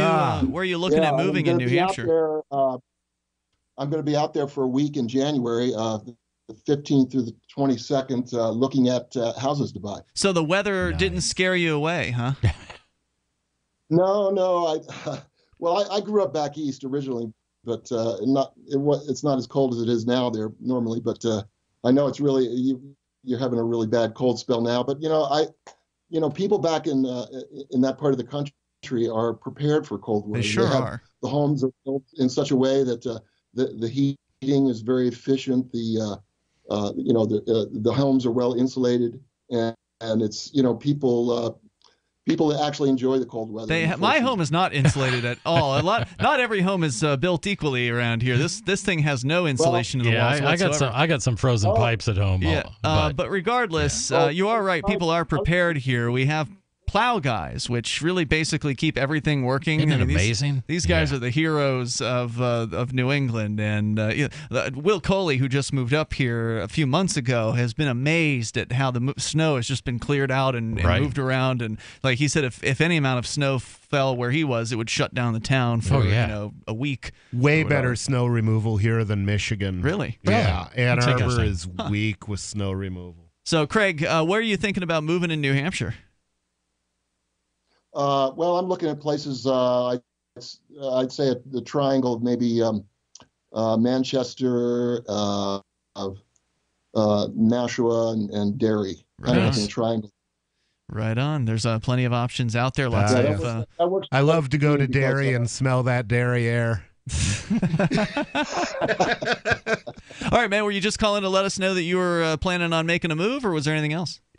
That's all I'm calling about today. All right, man. Big news. Well, thanks for the welcome back, bro. Yeah. Congratulations. We'll see you when you come up to visit again, and thank you for the call. In fact, I think he had posted. Hopefully I'll see you guys when I'm up. Yes, sir. I think he had posted on the Free Talk Live forum letting us know that he is planning to come up for a visit. And so that's one thing that people will do on those forums is because they're also very New Hampshire focused. In addition to having a Free Talk Live section, people will come up and they'll post, oh yeah, I'm coming up on, February, blah, blah, blah. And they'll let you know when or to which town they're visiting. And then we can bring people together to have kind of a lunch out with that person. And it's a nice way to meet some people that you maybe didn't know. Maybe will be your future neighbors once you make the move. So if you are going to come up for a visit any time of the year, be sure you let folks know over at forum.freetalklive.com. That's probably the best place, I would say, to reach out and connect with people who are already here in New Hampshire. Let's go to Jamil on the line in Virginia on Skype. Hello, Jamil. Hey, Rich, and is it Chris? Yep, that's right. Okay. Hey, guys. I was just calling. Actually, what inspired my call is last weekend, and you were reading a letter from a guy that wrote to you, I think, a couple of years ago. Yeah. And he wrote how he became really inspired listening to Free Talk Live, and me as well, by the way. He decided to not kill himself while he was in college because he said of listening to Free Talk Live. Wow. So, yeah. Wow. Yeah, it was deep, man. Yeah. But in the beginning of it, I was actually listening to the podcast, and in the beginning of it, he was just talking about how he was just like a normal kind of moderate, liberal, Democrat kind of guy, just a typical political opinion. And then as he started listening to you guys, he just became more in tune with the ideas of liberty, and you were saying that how that's normal, that when people listen to your ideas and the ideas of liberty, that it's consistent and it's compassionate and it really has good intentions for people, that people open up to it. And I think that it's time in 2018 for people that say they want people to be free, they want people to be non-coerced, and they want people, they believe in kind of liberty and personal freedom to some extent or another, to either put up or shut up, just kind of look like it has to be consistent, freedom for all. Well, if you want to have an impact, you got to move to where the other people are that are having an impact, and that's here in New Hampshire. So when it comes to put up or shut up, I'd love for people to put up and actually do what some of us have done and move to New Hampshire, where we can actually have the numbers to actually win elections, which is happening here, by the way. Oh yeah, real libertarians are getting really elected to the the state representative positions here, and they're making a difference. And it's still early on in this whole process of migrating people here. So for everybody that spends time arguing online about politics, if you'd spend that time actually researching where you want to move in New Hampshire and starting to plan it and sock away money, and put together a savings fund to fund your trip up here and your living expenses or whatever, that would be the best thing you could do for freedom, because then you'll be amongst like-minded people and you will have the power of numbers on your side. Yeah, and it's not just about winning elections, it's also about creating buzz. Sure. Okay, because people in New Hampshire talk about libertarianism, including non-libertarians, because the Free State Project is here. Nobody in New Hampshire says, "What's a libertarian?" to me. They might not know, and they might have misconceptions about what libertarianism means, but at least they've heard the word. Sure. We get front page news coverage here all the time, and it's for so many different things, whether it be political or working in spreading cryptocurrency. We've had newsprint coverage of Bitcoin here twice, front page this year alone, this summer. I mean, it's just been incredible. And it's going to get better as we get more people here to focus in. Now, what I would say, I mean, one thing you brought up was consistently listening and being just taking this step and kind of immersing yourself. That was this whole liberty idea changed 30 years of being a conservative Republican and active. For you. Yeah. I mean, like I was involved in politics, like I was actively involved. And once you start to grasp what's wrong with the existing system and the potential of what this stuff can do, it's mind-changing. And then you end up finding yourself on the radio in New Hampshire. And it's a moral philosophy as well. And I think once people start to hear it consistently applied, they can start to understand that. Jamil, thanks for calling and sharing your thoughts here tonight. I appreciate it. There's more coming up. If you want to join us, the toll-free number is 855-450-FREE, like freedom, 855-450-3733. This is Free Talk Live. Does your dog itch, scratch, stink, or shed like crazy? Come to Dynavite for help. Order a 90-day supply of Dynavite. Everything we tried failed except the Dynavite. Pick up 2 bottles of Super Mega Fish Oil. Get the 3rd bottle free. Packed with omega-3, DHA, and EPA fatty acids. Super Mega is great for your dog's immune system, healthy skin, and soft, shiny fur. Dogs love it. Try Super Omega Fish Oil. Buy 2, get 1 free. At Dynavite.com. DINOVITE.com. Cryptocurrencies are successful because of good technology. The liberty-loving voluntarists who founded Zencash in 2017 took the best tech, like zero-knowledge anonymity and decentralized autonomous organizations, and are creating a secure platform for money, messages, and media that can be sent to anyone, anywhere in the world. Zencash is a cryptocurrency dedicated to peace, anonymity, and decentralization. Find out more at zencash.com. That's zencash.com. Hi, this is Ted Anderson. I'm here to tell you about GCNtelecare.com, a team of board-certified doctors assisting you 24 hours a day, 7 days a week, 365 days a year. Within 15 minutes of registration, care your family can afford. Revolutionizing the healthcare industry, virtual consulting providing diagnosis of non-emergency medical issues by phone or secure video on computer or smart mobile devices. GCNtelecare.com. Virtual care anywhere. If you or someone you care about loves outdoor adventure, then check out slingbow.com for some unique holiday gift ideas. That's slingbow.com, where we have some innovative new products for the archer, hunter, or bow fishing enthusiast in your family. Now through January, use the promo code HOLIDAY to get free shipping in the U.S. or Canada. And from all of us at Slingbow Industries, have a safe, joyous, and peaceful holiday season.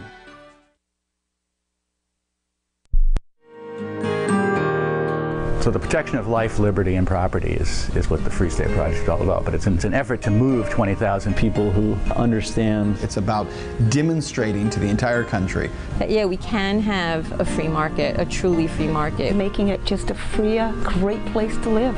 It's the world's largest voluntarist libertarian community, and it's only getting bigger. That's amazing, to be able to move to a place where other people passionately believe in being free and independent. What the Free State Project is managing to do, though, is to put their money where their mouth is. It's physically getting up across the country and saying, let's go someplace and let's demonstrate the power of these ideas. There's a lot of kind of philosophy that surrounds liberty. There's a lot of thinking about it and talking about it. But here in New Hampshire, people are doing it.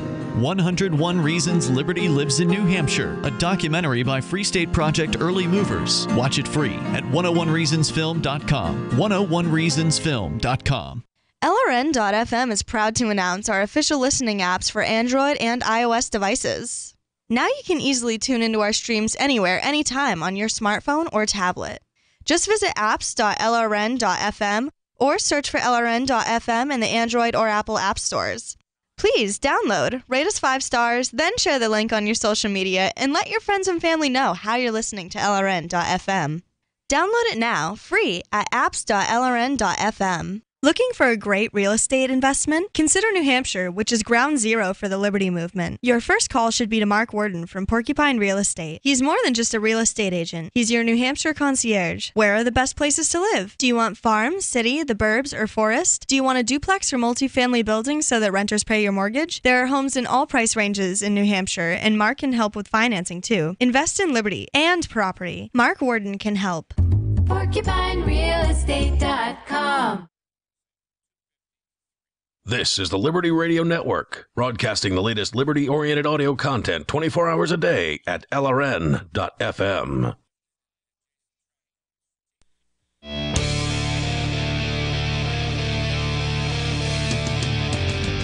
It's Free Talk Live, and you may join us here if you want. The toll-free number is 855-450-FREE, like freedom. That's 855-450-3733, and we've got Skype as well. You can Skype on in here at Skype username LRN.FM.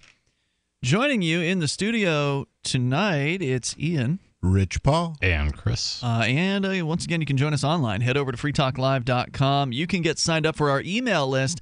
The email sign-up box is right there on the front page of the website, kind of toward the center in the middle of the site there, toward the top. Check it out and get signed up. We'll send you an email, usually once a week, to keep you in the loop with what's happening with Free Talk Live. So head on over to freetalklive.com and you can get signed up there. As we continue, we'll take your calls and your thoughts about what's on your mind. Still to come, we'll talk about New Year's Eve and the police state that is rolling into place probably as we speak to set up and keep everybody safe. We'll get into that. But first, we've got Ricky calling from the Commonwealth of Pennsylvania on Skype. Go ahead, Ricky. Thank you there, Brother Ian. Rich Paul, welcome back to the airways. Ricky from the Commonwealth. Well, thank you, sir. What's on your mind tonight, Ricky? Well, I wanted to talk to Chris. Maybe he can give me some advice because, you know, I'm a little befuddled. If I may, Chris. Go ahead. Shoot. Ask your question. Well, you know, I don't know if you've heard any of the more recent events in the past weeks around the Ricky from the Commonwealth, but here's my problem. You know, I swore on my honor to tell the truth and uphold the law of the Commonwealth of Pennsylvania wherever I may go, so help me God. And, you know, I take that seriously, and I think that applied to this show. We still don't know why you took that oath, or for what position. What position do you hold? I'm a deputy of the Commonwealth of Pennsylvania. Okay. The Commonwealth itself has deputies, or are you a deputy sheriff? Well, hog gravy and chitlins. Well, the reality is I'm one. The hell are you laughing? I'm sorry. I don't know. Go ahead, Ricky. I mean, the fact is, I'm the type that work alone, generally speaking, but I do work with others on occasion. I do basically what others can't. How does that answer your question? It's not answer my. I'm just in this. We'll get to your question, but please answer mine. What's your title? Deputy of the Commonwealth of Pennsylvania. Now, here's what that means. There are, last I looked, February, there are 264 like myself that walk the Commonwealth. Yeah, I don't wear a badge. I don't work with the sheriff's office. I'm a deputy, but I'm not one of those deputies. I'm not on the payroll. Okay. Now, so you're a volunteer? Everybody that's law enforcement is a volunteer, Ian. Not if you get paid. Yeah, I was going to say. Well, see, that's a nice thing. I can't be corrupted. That's what's nice about not being on the payroll. Now, if I may. Okay, so is it like an auxiliary? It's No, it's not an auxiliary either. It's legitimate law enforcement. Right now, I'm working on. But you don't have a badge. So you're not, and you don't get. You're paid. not a constable or a sheriff or a sheriff's deputy, or I'm trying to think of what else. You don't work for any police department at all. I don't work for. I'm not on the payroll, but I am exactly what I am, and I swore on my oath. Which department swore you in? Ian, you know what, Ian?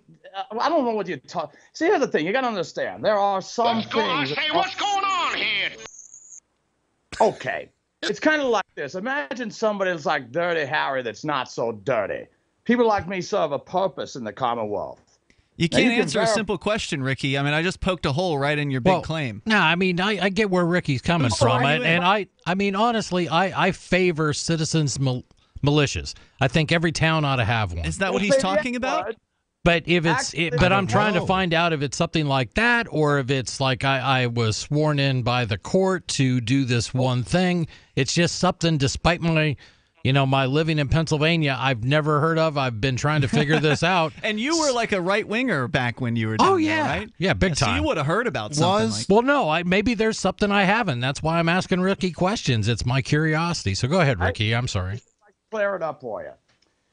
You mentioned the M word. Well, I will say that's not quite correct. But as an example, basically what I do is think about the closest thing I would be to is, say, like a Commonwealth cop, a regular Commonwealth cop. Now, without a badge.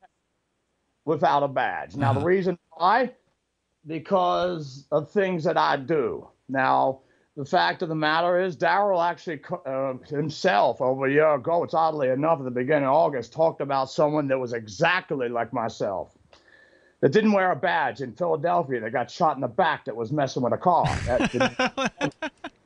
You are so all over the place, man. I don't think you even made it clear anything to what Chris was asking you. You can look it up, Ian. No, we can't look it up because you won't tell us anything about it. I asked you. Do you have a URL? No, he we said can look Deputy it up at? of the Commonwealth of Pennsylvania.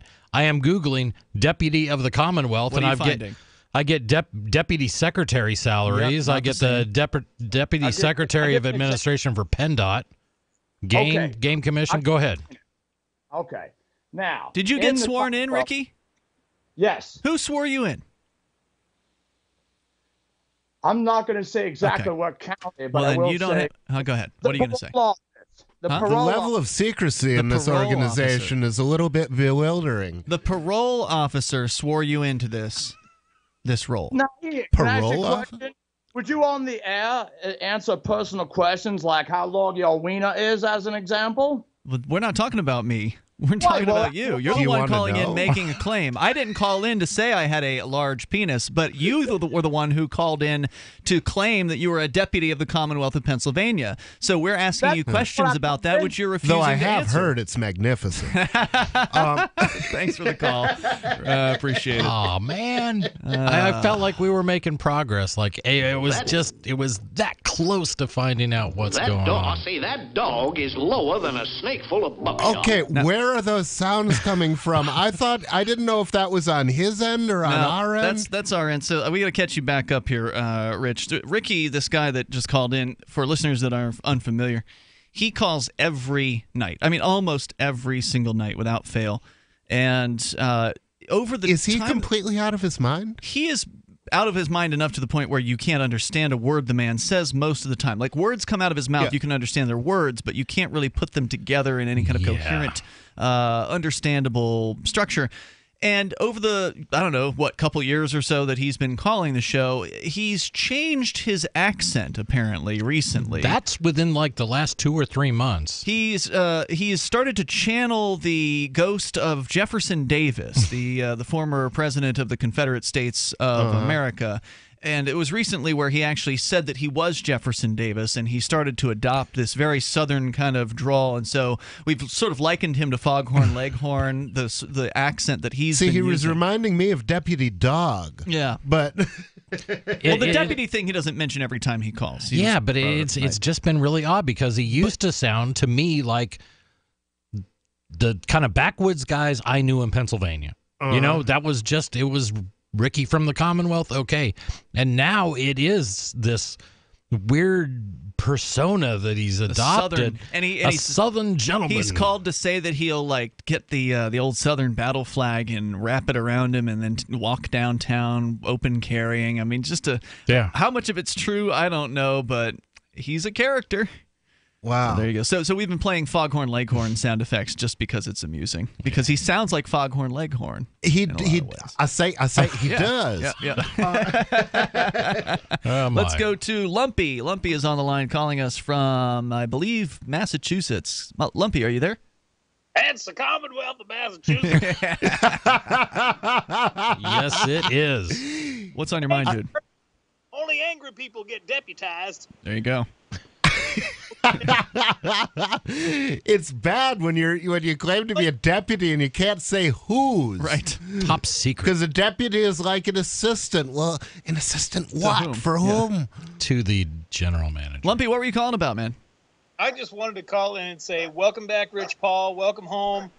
And I love you guys. And that's it. Happy New Year.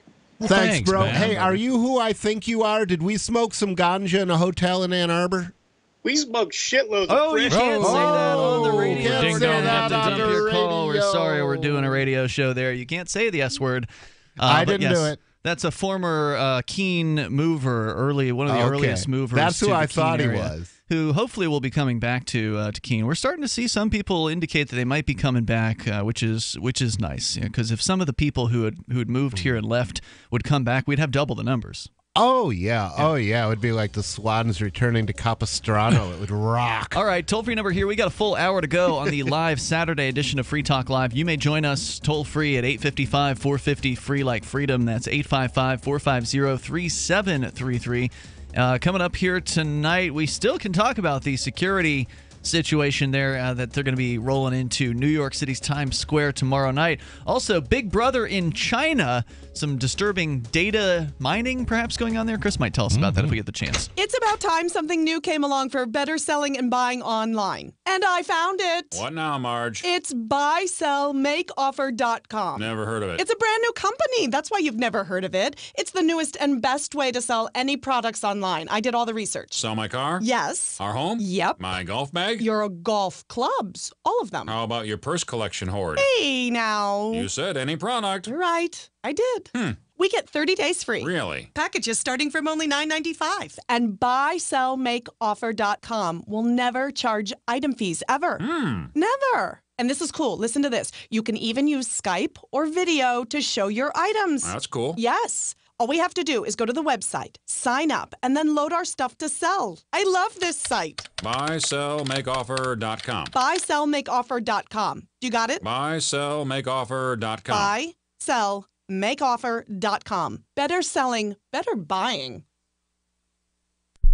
Are you tired of governments murdering people around the world? Stop using their money. There is an alternative. Bitcoin is a stateless, free market, non-political currency. Bitcoin cannot be inflated or controlled by any government. By using their money, you're helping the state. Stop doing it. You have an incredible alternative available now. Learn it, use it, spread it. Get started with Bitcoin at Bitcoin.com. That's Bitcoin.com. There are lots of ways to listen to Free Talk Live. Our podcast has been around since podcasts began, and now the FTL feed is loaded with content besides our full show archives. Did you know that we make it easy for you to customize your podcast subscriptions? We have different feeds, one that includes only our full shows, one with just the Daily Digest, and one with just the Edgington Post. You decide what you listen to. It's quick and easy to customize your feeds at feeds.freetalklive.com. That's feeds.freetalklive.com.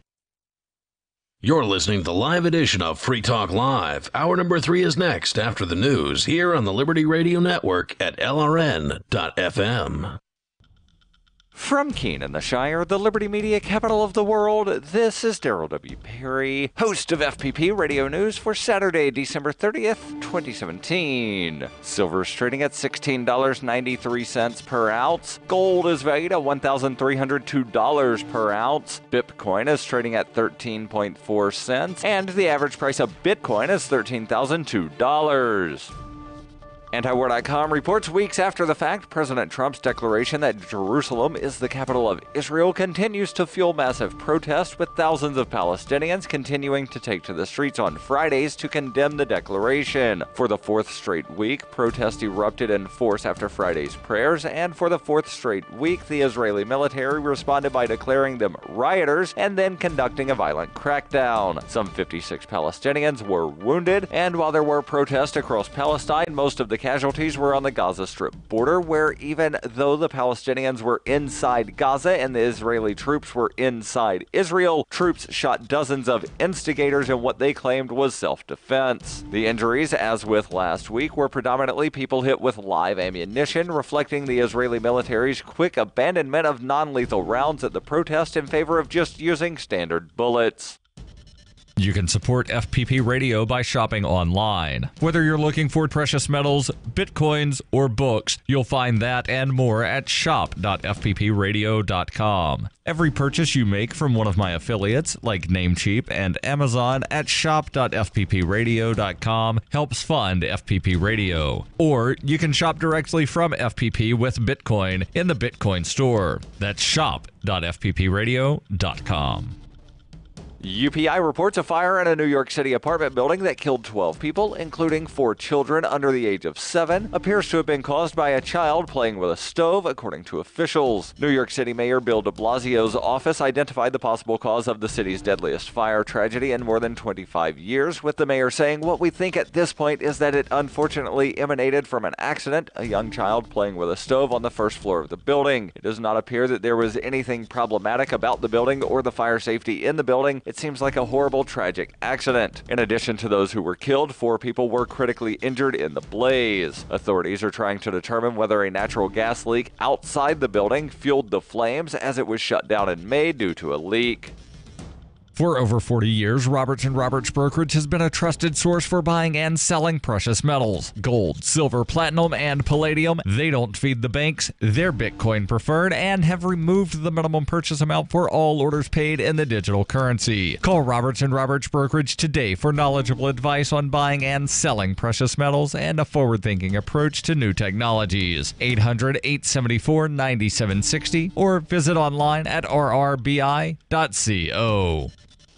Reuters reports President Donald Trump called on the United States Postal Service on Friday to charge much more to ship packages for Amazon, picking another fight with an online retail giant he has criticized in the past. Trump wrote on Twitter, "Why is the United States Post Office, which is losing many billions of dollars a year, while charging Amazon and others so little to deliver their packages, making Amazon richer and the post office dumber and poorer, should be charging much more?" The president's tweet drew fresh attention to the fragile finances of the United States Postal Service at a time when tens of millions of parcels have been shipped all over the country for the holiday season. According to its website, the United States Postal Service, which runs at a big loss, is an independent agency within the federal government and does not receive tax dollars for operating expenses. Package delivery has become an increasingly important part of its business, as the internet has led to a sharp decline in the amount of first-class letters. The president does not determine postal rates. Those are set by the Postal Regulatory Commission, an independent governing agency with commissioners of both political parties selected by the president. The panel raised prices on packages by almost 2% in November. Amazon was founded by Jeff Bezos, who remains the CEO of the retail company and, according to Bloomberg News, is the richest person in the world. Bezos also owns the Washington Post, a newspaper Trump has repeatedly railed against in his criticism of the news media. In tweets over the past year, Trump has said the Amazon Washington Post fabricated stories. He has said Amazon does not pay sales tax, which is not true. Amazon has shown interest in the past in shifting to its own delivery service, including testing drones for deliveries. In 2015, the company spent $11.5 billion on shipping, 46% of its total operating expenses that year. This has been FPP Radio News, online at fppradio.com. Thank you, Jode. I appreciate you taking up this issue. Berto, if a man ain't cooked crisp on the Hellfire Desert, ain't he ought to be left on his own? Well, right, Jode. Immigrants are desperate for a better way of life. We need the strongest of these crude backward browns to keep us all alive. I see the ones that can swim the Rio Grande, too. Berto, you swum that border river to get here, ain't you? Joe, not all Mexicans came here by swimming the Rio Grande. No. I got sympathy. I crossed Huron Lake in a barrel myself using hands as paddles. Lived off the carp. What jumped at me? Now, you swum that river, No, ain't you? Joe, actually, I was born here. What you know about hard work? Ain't never swum no river. Many immigrants, they I say you deserve ain't to never be- knowed a man till you seen his teeth. Show him your teeth. Too many teeth rotting out shows you're dishonest in the mind. You got strong manful teeth, Bartol. I apologize. This is the Onion News Network.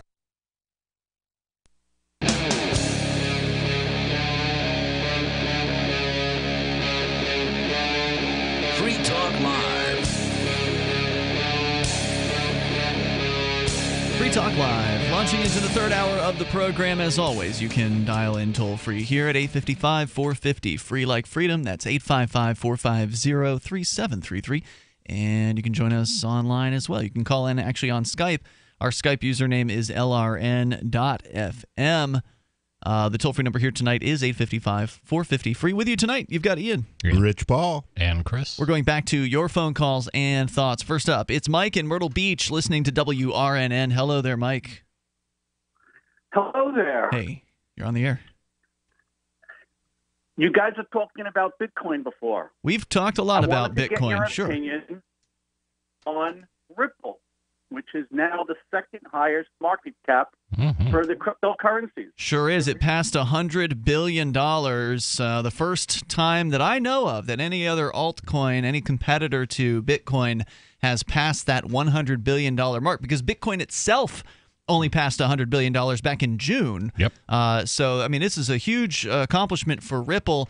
I got to say, I'm not a fan of Ripple. It always seemed to be a kind of banker's thing that never really was like a real decentralized cryptocurrency. It isn't. I would say that Ripple is to cryptocurrency as Ripple is to wine. Explain that one for me. Have you ever had a bottle of Ripple? No. It's not good wine. Oh, okay. Thank you. I'm going to go ahead and award Rich Line of the Night. That's great. It's always There Rich. we go. You can't beat Rich.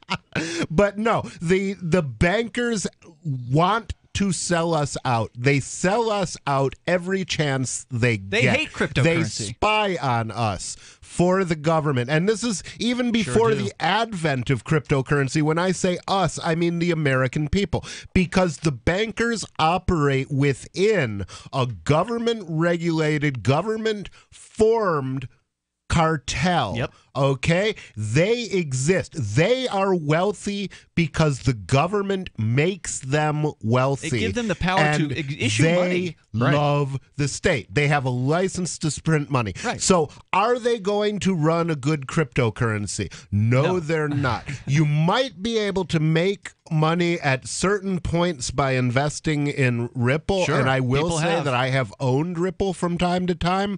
For example, during the one Bitcoin crash, when it was the only thing going up, I moved some of my money into USDT and I moved some into Ripple. But I try to avoid the stuff, and I certainly don't have any hope for it long term. Well, I Does it trade as a stock or a currency? no, it trades as a cryptocurrency. So But is it really a cryptocurrency? Well, it is in the sense that it is a blockchain based technology, but it's not decentralized. It's all run within the Ripple infrastructure, which Ripple is a company. Yeah. And whereas Bitcoin is just an open source program. Right. They pre-mined everything, so there's 50 billion Ripple out there. So, wow, it hit $2, therefore it hits $100 billion. That's simple math. It's absurd. Now, I say that, and I bought Ripple about a year ago for 3 cents, so on that side of things, I feel really awful for owning this thing that's used by banks, but I'm really happy with the return. I don't think that's the thing. That's when you short it and you get something real. Yeah, I don't think that it has a long-term thing, because while lots of banks love to use the Ripple technology that's already in place, nobody, not one bank in the world, is using the Ripple token. Mike, I've got something to add, but did you want to jump in with any thoughts? Or Actually, I was just listening. It's very interesting, all these cryptocurrencies and how they work. Here's what I'll add into the discussion. I've I'd always heard that this Ripple thing wasn't really a real crypto. It was this banker thing that they'd put together, and I never took the time to really look into it because of that. It was just like, I've already got Bitcoin and some of these other things, so do I really need to even care about this if it really is for the bankers? And then I saw the news headline this year that they had put the New York regulator, the guy who created the Bit license. Now, for those that aren't paying close attention to the world of cryptocurrency, New York State was the first state, and so far I think one of only 2 states to implement a very restrictive regime to clamp down and put the boot down on the necks of the nascent cryptocurrency industry by creating this ridiculous Bit license that is not only incredibly expensive to attain, like you got to have $100,000 for attorneys and everything just to get through the process. After you've spent $5,000 for the privilege of filling out the application. Right. So you got to have a lot of money, deep pockets, to be able to even get this thing in the first place. And only like 4 or so companies have done this. Coinbase is one of them. So only the biggest players. Is there an ETF for cryptocurrency? They've been trying that. I don't know if any of them have actually been approved or have moved forward, but let me finish my point here about this regulator. So this Bit license basically destroyed the cryptocurrency industry in New York. In fact, it's so bad that some companies like Shapeshift.io or Local Bitcoins, they do not want you there as a customer. If you are in New York and you try to go to Shapeshift.io, there will be a message on screen saying, due to the Bit license, we are not going to do business with you. Sorry, New Yorkers. Yep. And that's just how it is. So they literally drove industry out of that state. The guy who is the top regulator there in the whatever banking department or wherever it is they have him, his name is Ben Lawsky. And normally I don't drop names of politicians, but I'd seen his name enough to recognize when I saw the headline, Ripple appointed this guy to their board of directors. So if you needed more evidence, conflict of interest. Well, it's not just a conflict of interest. It proves that this is an organization that is bought and sold by the banks and the government regulators. It is top to bottom a government-regulated, we love government organization. Screw Ripple. And we love big banks, and we love central banks. That's the realization. If you want, and early on, I saw potential for that to be okay. Ripple at least has a plan. They have a market. They have potential customers. Let's see what they do. And they've consistently added new banks on to the Ripple network, not use of XRP. So as an investment, you can kind of say that. Regarding ETFs, the news this last week was the New York Stock Exchange has filed to list a couple Bitcoin and cryptocurrency ETFs, but we'll see if they pass regulatory hurdles. Mike, any other thoughts? Right. My dogs are looking at me like I'm a pork chop, so I better go. Thanks for the call. I appreciate hearing from you. Let's talk to Joe. He's in New Jersey listening online, or no, listening actually to WPG there in Atlantic City. Hello, Joe. Yeah, the lovely Atlantic City. Come down to visit us. No, I try to stay out of New Jersey. I mean, with all due respect. I have been to Atlantic City. Your governor I've had doesn't good like time there. me. Your 400-pound governor thinks I have no self-control because I smoke weed. Did he get reelected, that guy? Is he still there? Is he No. gone? I think he is gone. What happened to that guy, Joe? Oh, good for him. He served 8 years in prison. 8 years in office, and he's leaving, and we get elected a Democrat now. Yep. I'm sure things will get even worse. Wow. But anyway, yeah, Jersey is the 46th least free state, according to the Freedom in the 50 States study done by Cato. And so anybody who cares about freedom really shouldn't be there. But go ahead with what you were calling about tonight. I don't know if you remember me. I only called you the one time a couple of weeks ago when I had a bank issue. And I talked to you and Mark, I believe. And Mark gave me the good advice. Not that you don't have to. I don't remember what the issue was, so if it's relevant, you can recap it. Well, I really didn't know about you, but I did research you, right? Now, look, I have nothing against you, man. I'm telling you, that's why I'm calling you. Could you please tell me about what is going on with the FBI investigation? Have they filed charges against you first? So what you're referring to is the studios here were raided about, not quite 2 years ago. Coming up in March, it'll be 2 years since the FBI came here at 6 in the morning and raided, ostensibly searching for child pornography. They took 50-plus electronic devices out of this studio, the servers, the computers, flash drives, everything they could basically get their hands on. And we haven't heard a single thing. No one has been charged. No devices, except for my video camera, have been returned. They haven't All right, so returned any of that. Just the video camera. Yeah, I looked up and I'm trying to find out what's going on here. There's nothing here, okay? What is going on? Now, were they taking their sweet time or something? Well, they're the government, and yes, they can take their sweet time. So even though there may be a statute of limitations on like a criminal charge, there's no limitation on how long they can investigate. So they could just sit on all that equipment for the rest of eternity, and it would be very hard. Once again, I'm not calling here to defame you, okay? Okay, You don't know there's me. nothing to defend. Hang on here. 855-450, free like freedom. This is Free Talk Live. Thinking about getting into cryptocurrency but feel overwhelmed by the high price of Bitcoin? Or maybe you've used Bitcoin in the past, but were turned off by the high transaction fees and slow transfer times. It's time you looked into Dash. Dash is digital international money that you can send anywhere, anytime for less than a nickel. With Dash, your transactions can be instant and private. Dash offers a fully incentivized and decentralized peer-to-peer network where miners are rewarded for keeping the network fast, strong, and safe for its users. Start your journey at Dash.org. Since its launch in 2014, Dash has made a huge impact in the crypto world and is showing no signs of stopping. Check out Dash.org for more information about Dash and get in now on the future of cryptocurrency.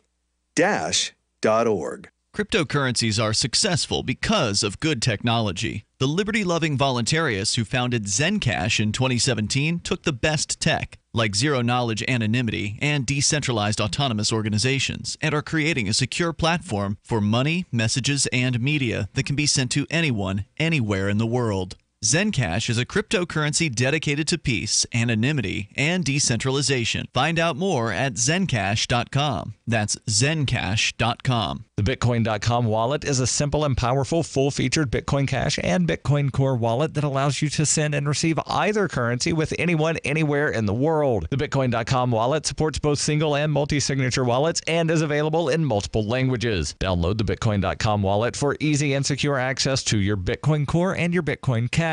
The Bitcoin.com wallet is available for Android, iOS, Windows, Mac, and even Linux. Learn more at Bitcoin.com. That's Bitcoin.com.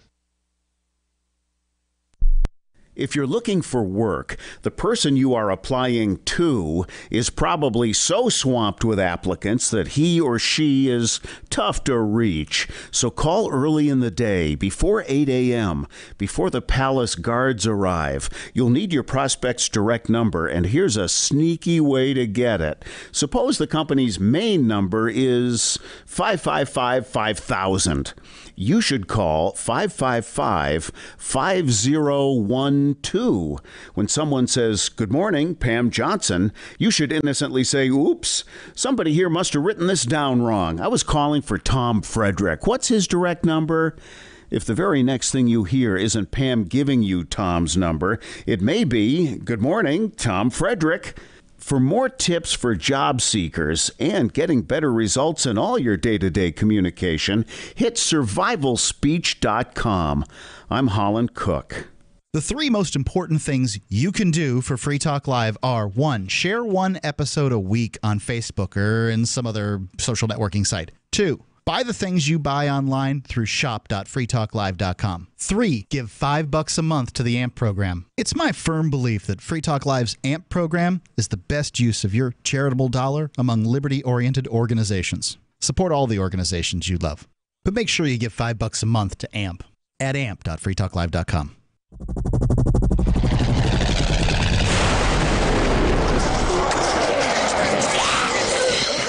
In Survivor Max 2, School Bites, Max must scavenge through a wasteland swarming with the undead. Desperate to find the medicine he needs, he discovers a community of survivors at his former school. Has he finally found the safe haven he's been looking for, or will he discover that school bites?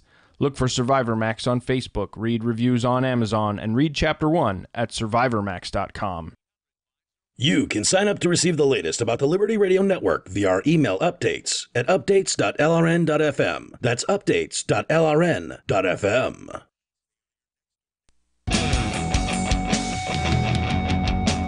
Free Talk Live. You dial toll free to join us if you want. Our number here is 855-450, free like freedom. That's 855-450-3733. Coming up, if you are a cryptocurrency fan, you need to be down in Acapulco, Mexico, coming up February 15th through the 18th. Cryptopulco is going to be the final day of the 3-day-long Anarchapulco event that's entering its 4th year. I had the privilege of attending this year. So earlier in 2017, we went down to Mexico, and Mark and I broadcast Free Talk Live from the event. It was great. It really is the preeminent, I think, biggest, most fun liberty gathering out there right now. You can go to anarchapulco.com to learn more about it, and the great speakers they're going to have there include the newly announced headline speaker, Ron Paul. Wow. That's right. Ron Paul, the man himself, the very same Ron Paul that ran for president as a Libertarian in 1988, and then as a Republican in 2008, and again in 2012. He is going to be their keynote speaker at Anarchapulco, where they are making anarchy great again, also including other great speakers like G. Edward Griffin, Jeffrey Tucker, Roger Ver, Larkin Rose, Jeff Berwick, Bruce Fenton, Brett Venat, Julia Taransky, Dana Martin, Juan Galt, Adam Kokash, Kerry Widler, Vit Jedleka, and Sterling Lujan, plus live music from the likes of Jordan Page, Backwards, Rob Hustle, and more. It's all happening at the Princess Resort in Acapulco, Mexico. Just a beautiful location full of hundreds of what will likely be great liberty-minded people, anarchists, voluntarists, and there's some other stuff going on there alongside of the Anarchapulco event. You can sign up for extra events. You do have to pay extra for them, like the Health and Wellness Retreat and Change Media University with Luke Radowski. Plus, they even have an Amazonian ceremony called the Snake and the Jaguar. You can get all the details over at anarchapulco.com and use code FTL for 10% off your regular tickets over at anarchapulco.com. We'll look forward to seeing you there. Rich, have you got your Saturday night host package to Anarchapulco? I thought Ian was providing us with airfare, hotel. I think we should make it a trip for well, I know Mark's all going. of the co-hosts, so we can go and we can promote Free Talk Live. Can you imagine the return on investment I can Ian would get out of imagine that? Ian would make a fortune. You know, I really do too. He would. He should do it. It's a great idea, Rich. Next time I talk to Ian, I'm going to make that suggestion. Good point. Let's go to your calls and thoughts here. We go to Joe. He's in New Jersey. You'd called about the FBI raid on the studios that happened. No. I called about bank issues, but I just wanted to. You answered my question. They're taking their sweet time. Yeah. And like I said, I don't know you. You don't know me. But I called you, and I did. It's all on the internet. Anybody wants to find out anything about you, it's right there. Right. You bet. Okay. Oh yeah. So what were you calling about then, if it wasn't that? The bank issues. Remember, you don't remember me. I called a couple of weeks ago for the first time. And, yeah, you just have to kind of recap what it was you wanted to talk about, because there's always people listening who weren't listening at that time. Whether I remember or not, it's immaterial. So what was it about? You answered my question, and if anybody needs to find out about you, it's all available on the internet, and you are free talk. You are. Well, the show's called Free Talk Live, and anyone's welcome to call in. And thank you, Joe, for the call tonight. Thanks. It didn't sound like he had anything to really say there. Let's go to Robert, listening in Vermont. You're on Free Talk Live. Hello, Robert. Hi, guys. How you doing tonight? What's on Happy your mind? New Year. Thank you. Go ahead, sir. Good to hear from you, Robert. Hi. How are you guys doing? Yep. Great. Go ahead with your thoughts. Dogecoin predictions. I'm sorry. Don't laugh. Dogecoin hit what, 1 penny recently or something did. like that? Did it hit $1 billion in valuation? I think it did. I don't know. I can check. I'm pretty sure it did. What is Dogecoin, Rich or Chris? I'd love to give this one. Yeah. Rich can help fill in. No, but have that. Dogecoin was, I think, the first widely circulated coin that was created as a joke. It was a joke. That's what the guy came up with, and he put the funny little doggy face on the coin, and that was it. And the idea was, people can do whatever you want with this because I'm not being serious. And it did sort of develop for a while as a tipping coin. You could tip friends in Doge, and I was in like a Facebook group where we would tip each other and things like that. But it was a joke. And it suddenly, did go over $1 billion. It did, which makes me believe that is one of the signs of the coming apocalypse. When Doge hits $1 billion, that's the equivalent of a child born in Bethlehem with 666 on its forehead or something like that. Its market cap is right now at around $900 billion. $900 million. Apologies. U.S. dollars. That's the global valuation of all the Doge combined. It is currently worth about 0.79, so about 80% of one penny at the moment. So not a whole lot of value per Doge, but it's much more than it originally was. Way back, the Doge was like a fraction of a penny. Oh yeah, and so it's really had an amazing journey. Anyway, Robert, we're not very good at making predictions because we don't know what the future's going to hold. But if one of you guys wants to take a crack at a prediction, I don't like to make predictions. I don't think that there's any point. $12.81. I can start this if you like. I'll just say that I'm predicting that it'll be $1 by the end of 2018. Well, it already hit from there, $1. It can literally go anywhere. That would be amazing if that happened. Doge currently ranked at the number 35. If you rank it by market cap, it's number 35 in the world. Unbelievable. I'm going to predict that the dollar value of Doge will go to infinity when the dollar goes to zero. Good one. Thank you, Robert, for the call tonight. The toll-free number is 855-450-FREE like freedom. I think that if we're going to make a prediction, I think the safest prediction is that 2018 will see an overall large increase in value for all cryptocurrencies combined. I'm going to make that prediction, and I don't like to make predictions. Yeah, I think you'll see that, and I think as far as regular currencies, what you're used to, been a couple stories out saying that this last year, 2017, was the worst year for the U.S. dollar since 2003. There's a couple stories out there talking about that. It's performed worst against other currencies? Against foreign currencies, and if you can compare that to the cryptocurrency world, I mean, it's being decimated. So that's what I look forward to. Decimated as in taken down by to 1/10 of its original value? Well, they do that. They do that as that's a feature of the U.S. dollar. It loses its value every day. But yeah, I mean that's where it's going, and I think crypto has a amazing place to play in this world. It sure does. I mean, we're still there was so much value gained in the world of cryptocurrencies in just the last year. I think it's important to point out for people that may be new to this world, 2017. Remember, Bitcoin came out in 2009, and it took from 2009 until June of this year, so most of a decade, for the value of all cryptocurrencies combined to reach $100 billion. Then 5 months later, in early November, the total market cap, the total valuation of all cryptocurrencies in the world combined went from $100 billion to $200 billion in that 5-month period. So it took 7 or 8 years to get to $100 billion.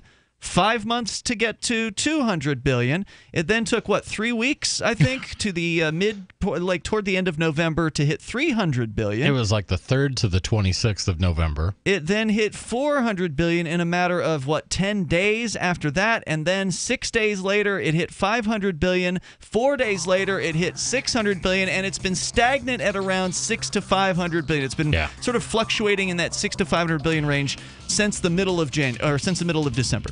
Yep. So we've seen tremendous money being poured into the world of cryptocurrencies this year, and there's a good chance that 2018 is going to top it. That's all I'm saying. That's all I'm saying. And I'm not going to be able to predict the future. It could go down, but we'll see. We're coming up.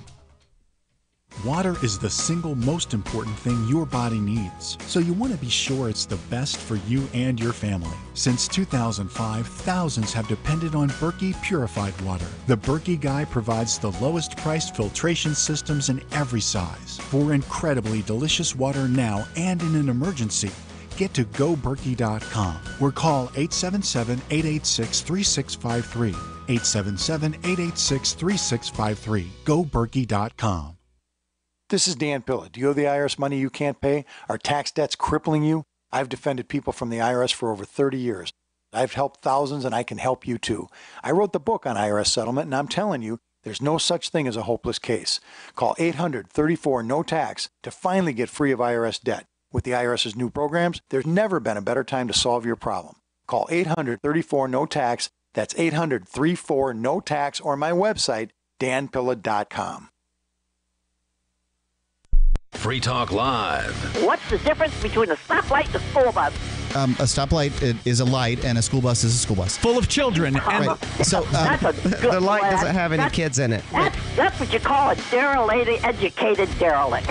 yeah, You gotta come out of Harvard. I'm really not a derelict. I work for a You living. are an educated derelict. Well, Barbara, you know what? I agree with you. Have fun, play your game. No. You're a Because I'll tell you fornicator, what, Mark. When Barbara. you pass that next red light, I sure hope they get you good, and I Barbara, hope you don't kill anybody. I'm agreeing with you. Oh, she hung up on you, Mark. But I agree with you, Barbara. I was telling you that I agree with you, except for the stoplight thing. Children, Mark. There's children around. At every red light, you could possibly kill someone. This, by the way, gentlemen. If you would run a red light at 3 in the morning when there's no traffic as far as the eye can see, then you would just as soon run over a school bus and kill all the kids inside. Free Talk Live, 7 nights a week from 7 to 10 Eastern, live on the Liberty Radio Network at LRN.FM. I love My Magic Mud. I drink a lot of coffee. I had stains on my teeth. Then I found My Magic Mud, and I was told it would remove stains. So I paid attention when I brushed the first time. My Magic Mud is black tooth powder, and the difference it made in my teeth in one application was noticeable. With 4, my teeth were as white as you normal folks out there. Please go to mymagicmud.com and buy a jar. There's 150 applications for $25. You can use Bitcoin, mymagicmud.com. Did you know you can watch Free Talk Live during our live show 7 days a week from 7 to 10 p.m. Eastern via our studio cams at cam.freetalklive.com? Plus, you can chat with other listeners while you watch, all totally free. Now that our live video stream is hosted by YouTube, our video archives will be online even faster. So be sure to subscribe to our YouTube channel. Listen, watch, and chat all free at cam.freetalklive.com. That's cam.freetalklive.com. Is spreading the message of liberty, cryptocurrency, and peace around the globe worth $2 per month to you? As you may already know, in addition to our internet feed, LRN.FM broadcasts on free-to-air satellite across North and Central America, as well as Sub-Saharan Africa. And we've been available on satellite for free 24/7 since 2010.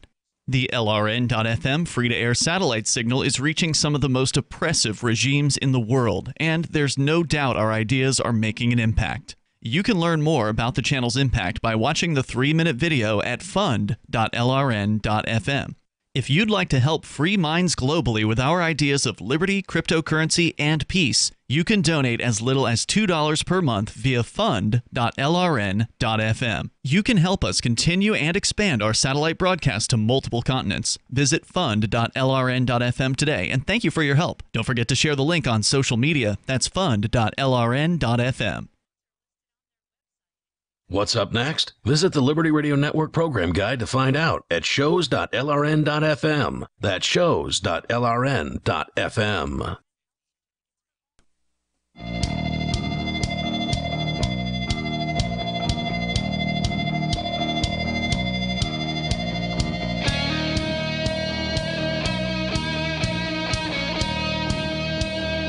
This is Free Talk Live, and it's the live Saturday edition of the program. Of course, you can join us here. The toll-free number is 855-450, free like freedom. That's 855-450-3733. We've got Skype, so you may Skype in to join us at Skype username LRN.FM. Joining you in the studio, it's Ian, Rich Paul, and Chris. We're going to go back to your phone calls and thoughts, but first I do want to let you know about the Blink Home Security System, which you can get over at blinkprotect.com/FTL. It is about the easiest home security system you could possibly set up.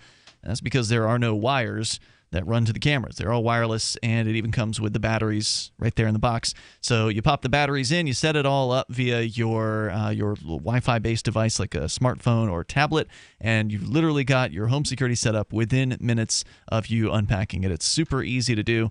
Just go to blinkprotect.com/FTL. You get 3 Blink cams for what some of the other guys might charge you for 1 security camera. Go to blinkprotect.com/FTL, like Free Talk Live. And, of course, you get to set it up however you want. You know, have them active the hours that you prefer, having them sending you the clips, the length that you prefer, the clips being the video clips that it records of whatever's moving in front of the camera. So check it out at blinkprotect.com/FTL, like Free Talk Live. As we go to David, he's in New Mexico on via Skype. Go ahead, David. Hey, yeah. Couple caught me in the middle of dinner. Sorry about that. Well, you called us. Go ahead. Yeah, well, I've been on hold for a while, and I have to listen on the TuneIn app, which kind of puts me in a delay kind of thing. But anyway, sorry to interrupt your coin conversations. What I wanted to share was an update on what I'm doing in the state of New Mexico, not because anybody gives a damn about the state of New Mexico, other than that you should avoid it more than other states. And you had mentioned before, you made a comment about you don't usually drop politicians' names, and I would like to drop a few of them in the course of the conversation, because I think it's important to name them and shame them. Otherwise, people don't know who they are and what they're doing. Well, they're all bad, though. So, like, one over another, I mean, they're all scum, so I don't really see why it matters. But anyway, what were you calling about tonight? Well, that's exactly what I was calling about. But I think it is important. And an update on what I've been doing is, like I said, I had caught an attorney that is being paid by the state of New Mexico to do contracted legal work. I had caught him embezzling funds from the taxpayers of the state of New Mexico. Nothing new, but I caught him, and the proof is actually in the record, so it's not dependent on what I have to say. All I got to do is point at the court's own records to show this. And I'm not going to name that guy because, one, I kind of want to take him by surprise, and he's a private party, and we don't need to get into any legal issues there.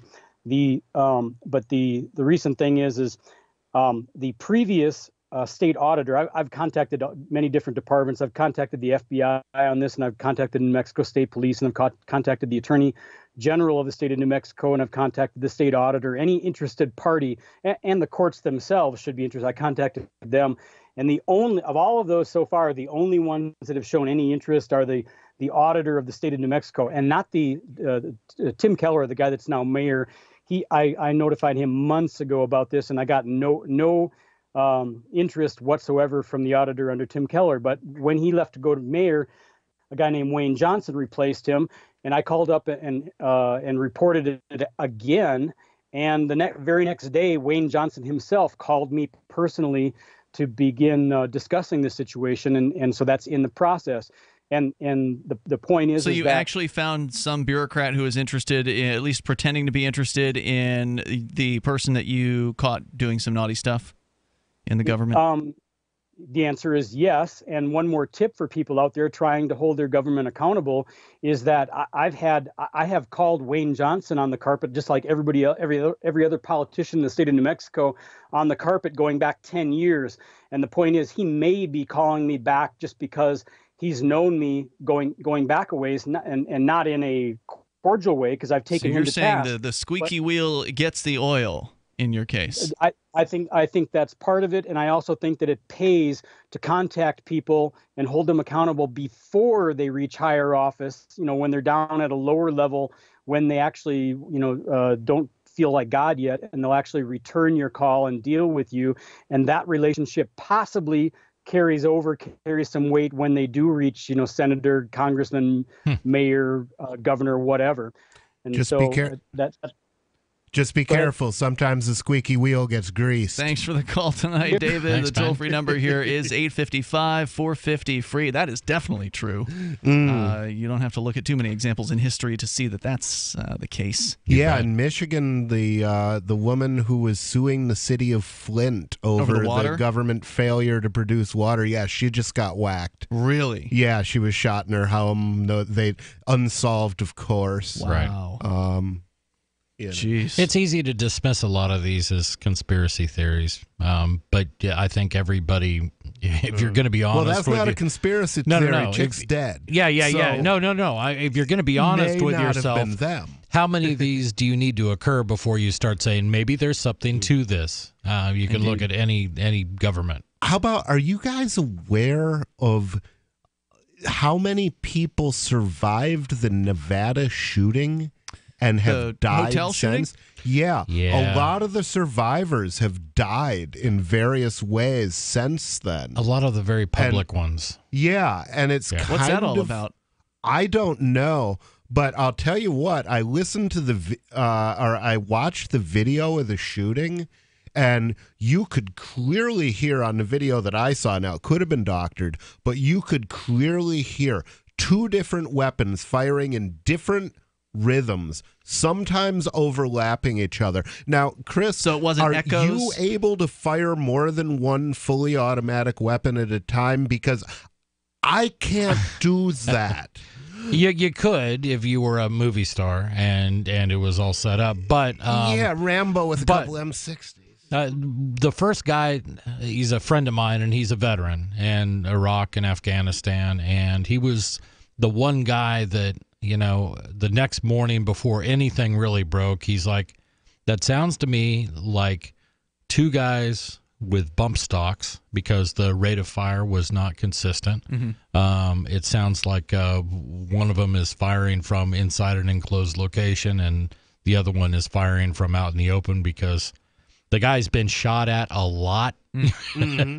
You know what I mean? And he happens to work in the firearms industry, so he knows a little bit about this stuff. He's not the kind of guy I'd dismiss. So why would right these off people the bat, be showing up dead, though? I mean, what's the conspiracy theory here? I mean, you're just saying they're showing up dead, but the theory is that there was more than one shooter. But weren't there thousands of people at this concert? Like, Yes. why start icing just the ones that got injured first? The question is why are all the people that for whatever reason they found a little bit of limelight afterwards? Yeah. They did a lot of TV interviews, or they were interviewed many times, or they were an employee of the hotel and things like that. It's really weird. I lack any coherent theory, but there's so many things about that case that bothers me. Vegas is like the most one of the most cameraed cities in the world. Right. Everything is surveilled, but they can't find any footage of a guy with a 13 cases of luggage. 13 cases of firearms, Didn't rifle they find cases. footage of him walking into the hotel and actually getting assisted by the hotel security? They've not released anything, and I think that's what's fueling some of this too. Yeah, I haven't seen any footage. Did they say they found some? I don't know. I don't know. I have not been paying close attention to that, so I couldn't tell you. Let's go to Larry. He's in Indianapolis, listening to WIBC. Go ahead, Larry. Hey, this is Larry in Annapolis. Hey, Larry, you're on the air. Go ahead. I just want to know if you knew about the executive order signed by Trump December 20th, 2017. What did he do now? Well, it's going to be, when George Soros dumped $18 billion into the rioters, go out there, he pays them off, I don't know, but I've heard that. I know what you're talking about. Okay. Well, he dumped that because he knows Trump's coming after his money. All right, I want to know more about what are these executive orders. Hang on, Larry. You can tell us in a moment. 855-450, free like freedom, Free Talk Live. From the first letter of Captain Mark. History is full of flowery documents claiming to limit the power of the crown. But these poetic social contracts have been impotent to prevent the predation. Limited government is a lie they use to keep us submissive. The crown cannot be trusted to abide by its founding charters, nor its treaties, nor even its own rules. The essence of the crown is centralized violence, and I've had enough. That's why I raised my black banner. I am no revolutionary. My aim is not to reset the cycle of violence, but to break it.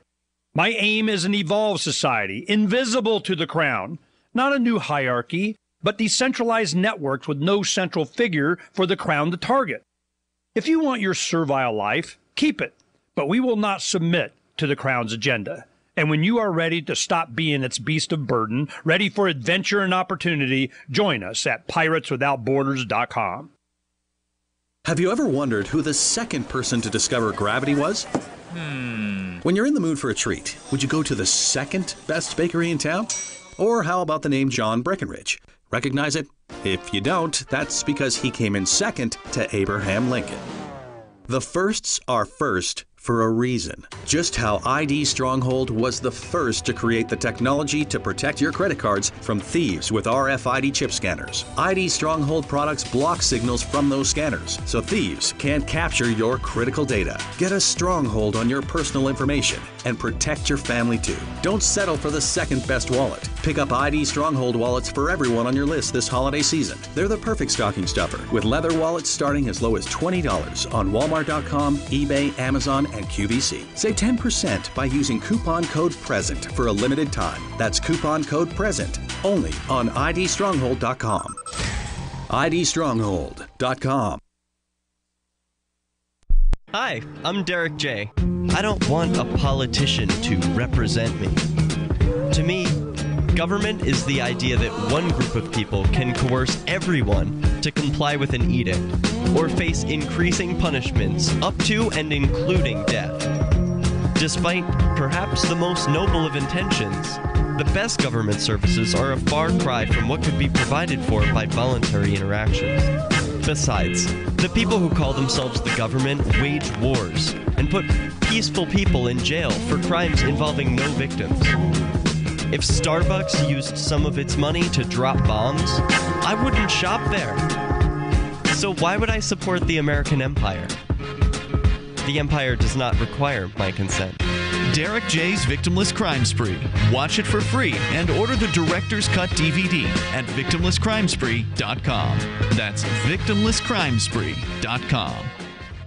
Did you know we've taken our LRN.FM telephone listen line to a new level with the LRN.FM audio on demand line? Now you can call 712-770-8447 anytime and listen to LRN.FM's live feed. And you can listen to a bunch of our original shows on demand. Long distance fees may apply. Just dial 712-770-8447 and choose from the menu. 712-770-8447. Ross Ulbricht was convicted in early 2015 of running the infamous Silk Road Underground Market. The Silk Road was a gift to humanity and helped reduce the harms brought on by drug prohibition. For this good deed, Ross has been sentenced to life in prison with no possibility of parole. Now, an appeal is Ross's only chance, and he needs your support. Please visit freeross.org, where you can contribute via various methods, including Bitcoin. Visit freeross.org. That's freeross.org.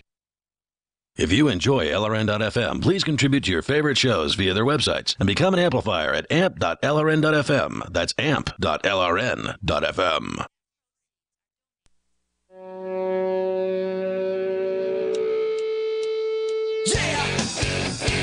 It is Free Talk Live. You can dial on in toll free to bring up whatever you want. Our number is 855-450-FREE, like freedom. These remaining moments, we've got enough time for you if you want to dial in right now and join Ian, Rich, and Chris here in the studio.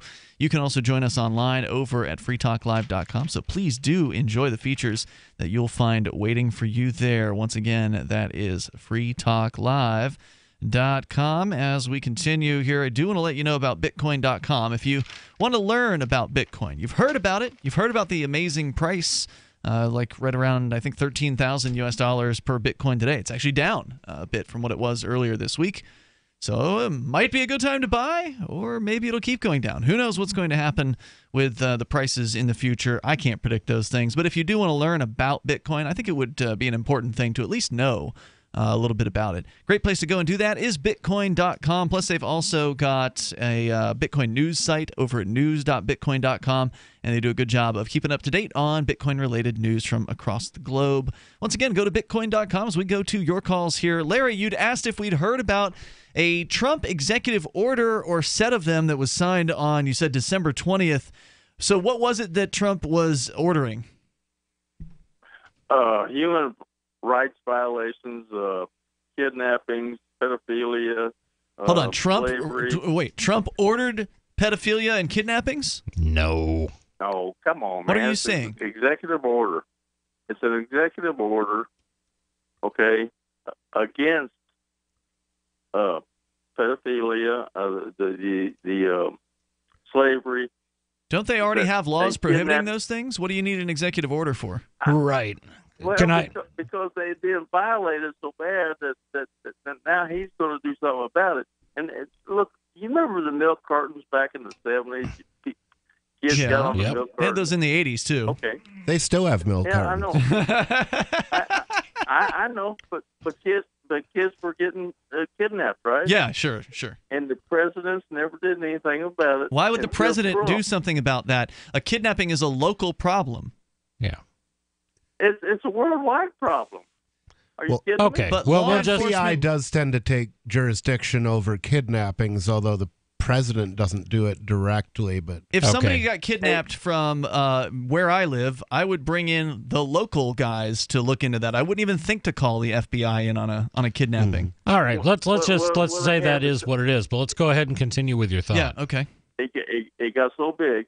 So anyway, this gets to the Kidnappings are down. Clinton, It's not big. what was that? Kidnappings are less likely to happen these days. All right, can I summarize this executive order? Sure. The title of it is Executive Order Blocking. Just look it up. Yeah, Executive Just Order. look it up. I am. He's got it right in front of him here. December 20th. Here, let's let him read it because he's actually got it right here. Larry, I'll read it to you right now. Executive Order blocking the property of persons involved in serious human rights abuse or corruption. And that part, I think, is what's going on. I'm going to skip some of the legalese. Donald J. Trump, President of the United States of America, Most find of that these are the pretty dull. prevalence and severity of human rights abuse and corruption that have at their source or wholly in substance substantial part outside the United States, such as those committed or directed by person listed in the annex to this order. And basically what it does is it directs the Secretary of the Treasury to seize the assets of those that they find to be involved in either serious human rights abuse or corruption. And I think the concern with a lot of people, and some of the Republicans I think are saying, way to go, Donald, is to say, well, corruption, that's a pretty broad brush. Sure. Especially when you're talking about people Also, interacting with the government. Are we talking about asset forfeiture for people who are accused of these things or people who are convicted? Because most asset forfeiture actually happens prior to a conviction or even without a criminal charge. And so if that's what this is, then I can't possibly support it. No, I'm sure it is. Wait a minute. Go ahead. You guys talk real fast and everything, and I'm sure you enjoy that. But why did George Soros dump $18 billion into an RC, which is some kind of charity thing that he's in charge of, to get rid of his money so Trump don't take it and his property? Because the Clintons, do you notice that Hillary's wearing a boot? And Hillary's now wearing a boot, so she's taking after breaker. Vermin Supreme? Hold on, which foot is it on? Because it keeps moving from foot to foot. That it did with John McCain. No, Right. she's been pictured in an ankle cast, which is Okay, you fast talking guys. I'll call you back in 30 days. I love how I get accused of being fast talking. See ya. I'm from the South. Thanks for the call. The toll-free number here is 855-450-FREE, like freedom. So what's this? She's wearing a GPS tracker, or what is it? well, there's been speculation that she and McCain and other people have showed up in these ankle boots because they do have some sort of a like an ankle bracelet due to criminal charges or something like this. I'm pretty sure if Hillary Clinton ended up in court, that news would be pretty big. It would You'd leak. think so, although, I mean, I don't know. You'd think that if the director of the FBI knew you had broken the law multiple times, you'd get charged. Yeah. And when it was Hillary Clinton, she didn't. So, Right. Right. And this is the type of thing that, a lot of folks on the right look at and go, finally, we can go after the Clintons. Forget, that it's... They think that this Trump order is going to go after the Clintons? Yeah, exactly. Wasn't he buddies with the Clintons back in the day? Of course, but it's, it's crooked Hillary this and crooked Hillary that. And a lot of people on the right would love to see the Clintons get knocked down a peg or two. I'm not on the right, and I'd love to see her rot. Sure, but let's be realistic. The government is not going to consume Hillary Clinton unless there's a real good reason for them to do that. I mean, we all love it when the government fights with each other because, nobody cares about that happening. Please, go ahead, government. Fight each other. That's totally fine with me. I'll take bets on it. I don't care. I think it's fantastic when the government fights one another. But there's certain people in government who are kind of like untouchables, and Hillary Clinton is one of those people. I wouldn't touch her. You end up there's that, and then you could end up dead.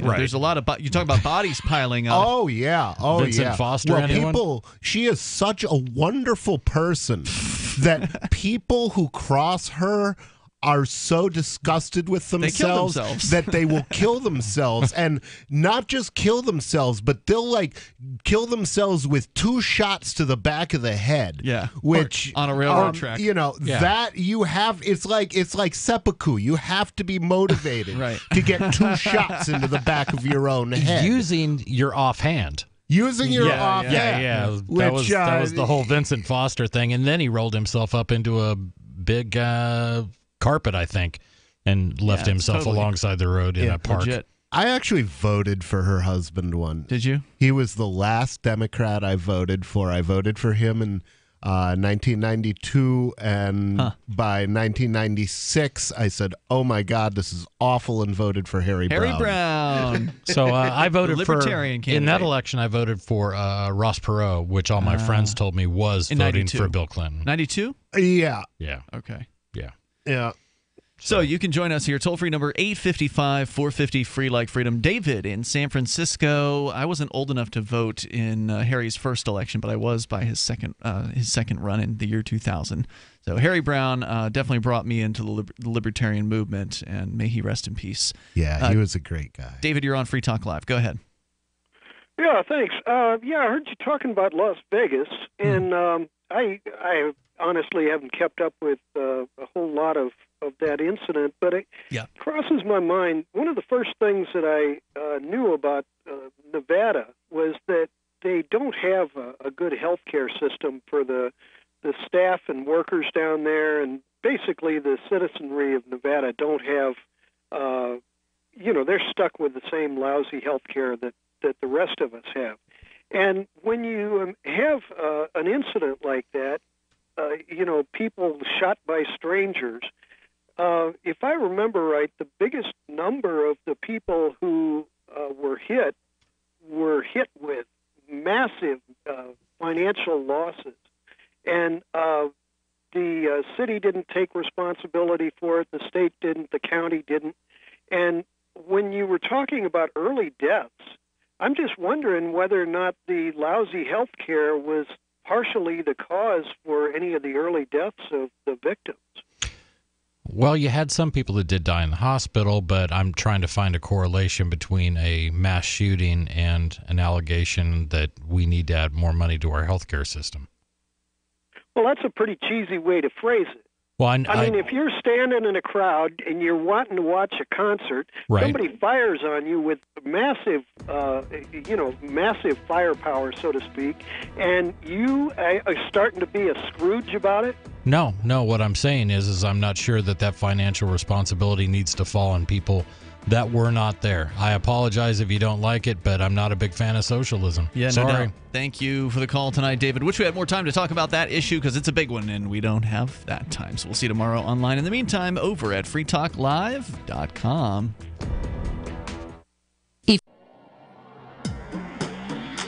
Free Press Publications is an independent, alternative media and publishing company founded in June 2009 with the mission of ensuring a free press for the freedom movement and is committed to spreading the message of peace, freedom, love, and liberty. FPP also gives new authors an avenue for publishing freedom-oriented material.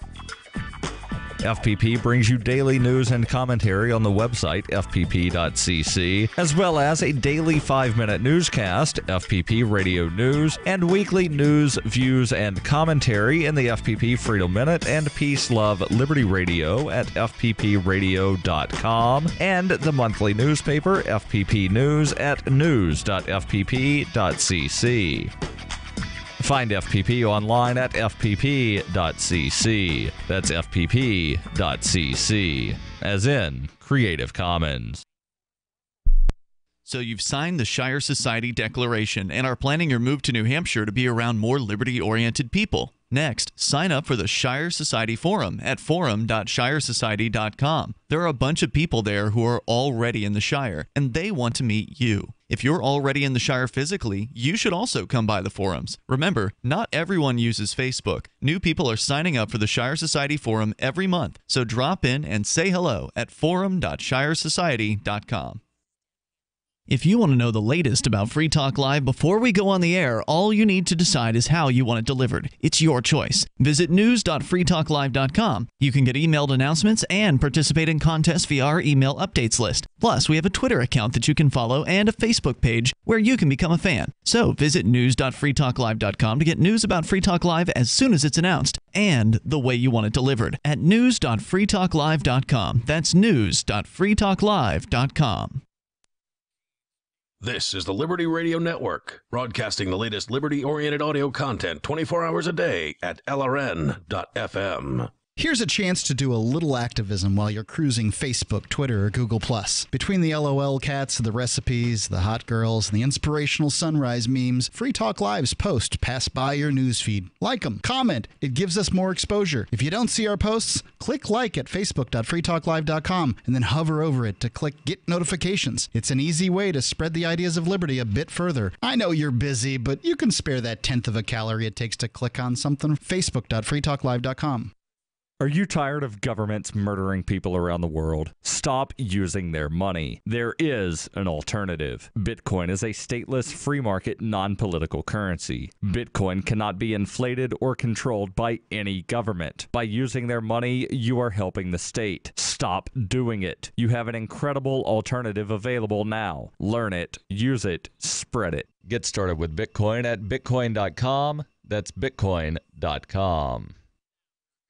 You're listening to the best liberty-oriented audio streamed around the clock, on the air, and online. This is the Liberty Radio Network at LRN.FM. The Liberty Radio Network at LRN.FM presents the latest episode of The Voluntary Life. Download it and listen to more at thevoluntarylife.com. You're listening to The Voluntary Life, where you can hear ideas for finding freedom in an unfree world. Visit thevoluntarylife.com to connect with the show and hear all past episodes. Here's your host, Jake. Hi everyone, it's Jake here. Welcome to The Voluntary Life, and welcome to the last episode of 2017. As it's the end of the year, and a lot of people are thinking about what they want to do for the year ahead, I thought it would be fun to do an episode about productivity. So this week I'm talking about a productivity technique known as mind maps. I've mentioned mind maps many times before in previous episodes, but I've never done an episode about them specifically. So in this episode, I thought I'd tell you more about how to do mind maps, what you can get out of them, and give some examples from my own use of mind maps. This technique is relevant for anyone involved in planning projects, be you an entrepreneur or anyone really. It's just a very useful technique. I find it a very useful technique for clarifying my thinking and for getting things out of my head. So mind mapping is a productivity tool, and it's a visual form of outlining. It's non-linear, unlike sort of regular kind of outlining. And it's a visual way of getting your thoughts on paper by connecting off additional ideas to your central subject in a kind of tree-like structure from the center. I'll put a link in the show notes to an example of a mind map so that you know what I'm talking about. But you start off with a subject in the middle of your paper, and you basically draw lines from that to additional sub-thoughts that are connected to your main subject, and then draw lines from those sub-thoughts onwards. And it's a way of getting these ideas out of your head and exploring all of the things that you are thinking about related to a subject. This is an idea that has been around for many, many years. There are some very old examples of things that look like mind maps, but it was popularized by a guy called Tony Buzan. He kind of claims to have invented the mind map, although I think he is more like somebody who popularized it. He's written a few books on the subject. I heard about it through David Allen, who wrote Getting Things Done, and he mentions it as a useful tool when talking about his own productivity ideas in his book, Getting Things Done. So it's not his idea, but he kind of recommends it as well, and that's how I got into doing mind maps. There are some guidelines about how you do a mind map. I don't follow these guidelines strictly, but just so that you know, the idea is supposedly that you start off with one word in the center of your page, only one word, and then you branch out, radiating from the center. And the idea is to use lots of colors, different colors for different branches, and lots of pictures. And I never knew this, but one of the supposed rules about doing a mind map is that you're only supposed to use one word in each of the bubbles that you draw out from the center. I tend to break many of these rules, and often I use a mind map in a much looser way, just simply as a kind of outlining tool. So I recommend that you just experiment and see how you get on, and don't take the kind of rules too seriously. So what are some applications of mind mapping? Well, one thing I find mind mapping very helpful for is whenever I have a writing project of any kind. If I'm going to write an article or a book about something, or, for example, if I'm going to do something like this podcast, each time I do a podcast episode, I usually start with a mind map. And the mind map will start with me thinking of a general subject, in this case, mind maps, and then linking a number of lines from that subject to different aspects that I might want to cover. So, for example, when I originally drew the mind map for this episode, one of the branches that I drew from the central subject mind map was applications. And that's what I'm talking about now, is different applications of mind maps. Another branch was called rules, and that's what I just spoke about previously, was the different rules for creating a mind map. So that's the kind of thing that you do. You have a central idea, and then you branch off different sub-ideas from it. And when you're doing an article, or when I'm doing a podcast, or any kind of creative writing type of project, I find it a very helpful way of getting all of my ideas out of my head. And I use mind maps more like an outlining tool when I'm using them in that way, just to get ideas out of my head and then rearrange ideas while I'm thinking of them, so that I know what it is that I'm trying to say, and I can order my thoughts more easily. And I find a mind map is a very helpful way of ordering my thoughts. It's also a very useful tool if you're doing any project planning. If you have a new project, then typically any kind of project will have lots of different issues associated with it. For example, if there's a travel project, then you might have issues to do with booking your flights, your accommodation, organizing local currency, maybe sorting out visas. There's lots and lots of different issues associated with any particular travel trip, and doing a mind map helps you to get all those different issues out of your head and just organize them on paper or on a computer together in a way that helps you to get ready for that trip. And that's true of any kind of project. So whenever I'm planning a project, I tend to use a mind map as a starting point, and I also write notes in Evernote, and I have tasks, which I put in my task management app, OmniFocus, and I might even do some more detailed project planning using an app that creates process maps. But the whole process typically starts with a mind map, because I use a mind map to get stuff out of my head, and I really recommend them for that purpose. A third application that I think is really useful for a mind map is in getting an overview of the different areas of responsibility in your life. This is a particularly relevant thing to do at the end of the year when you're thinking about your goals for the year ahead and all the different aspects of your life. If you draw a mind map for areas of responsibility and have areas of responsibility in the middle of the page, and then branching off from that, the different areas of responsibility of your life, like, for example, your health, your finances, your relationship, your work, and so on, all of the different areas of life that are important to you. This is a really good way of looking within each of those areas of responsibility at what your big projects are at the moment and what things you're working towards, so you can kind of get an overview of your life as a whole. This is something I do every week when I'm doing a weekly review, is look at the mind map that I have for my areas of responsibility, and it helps me get a sense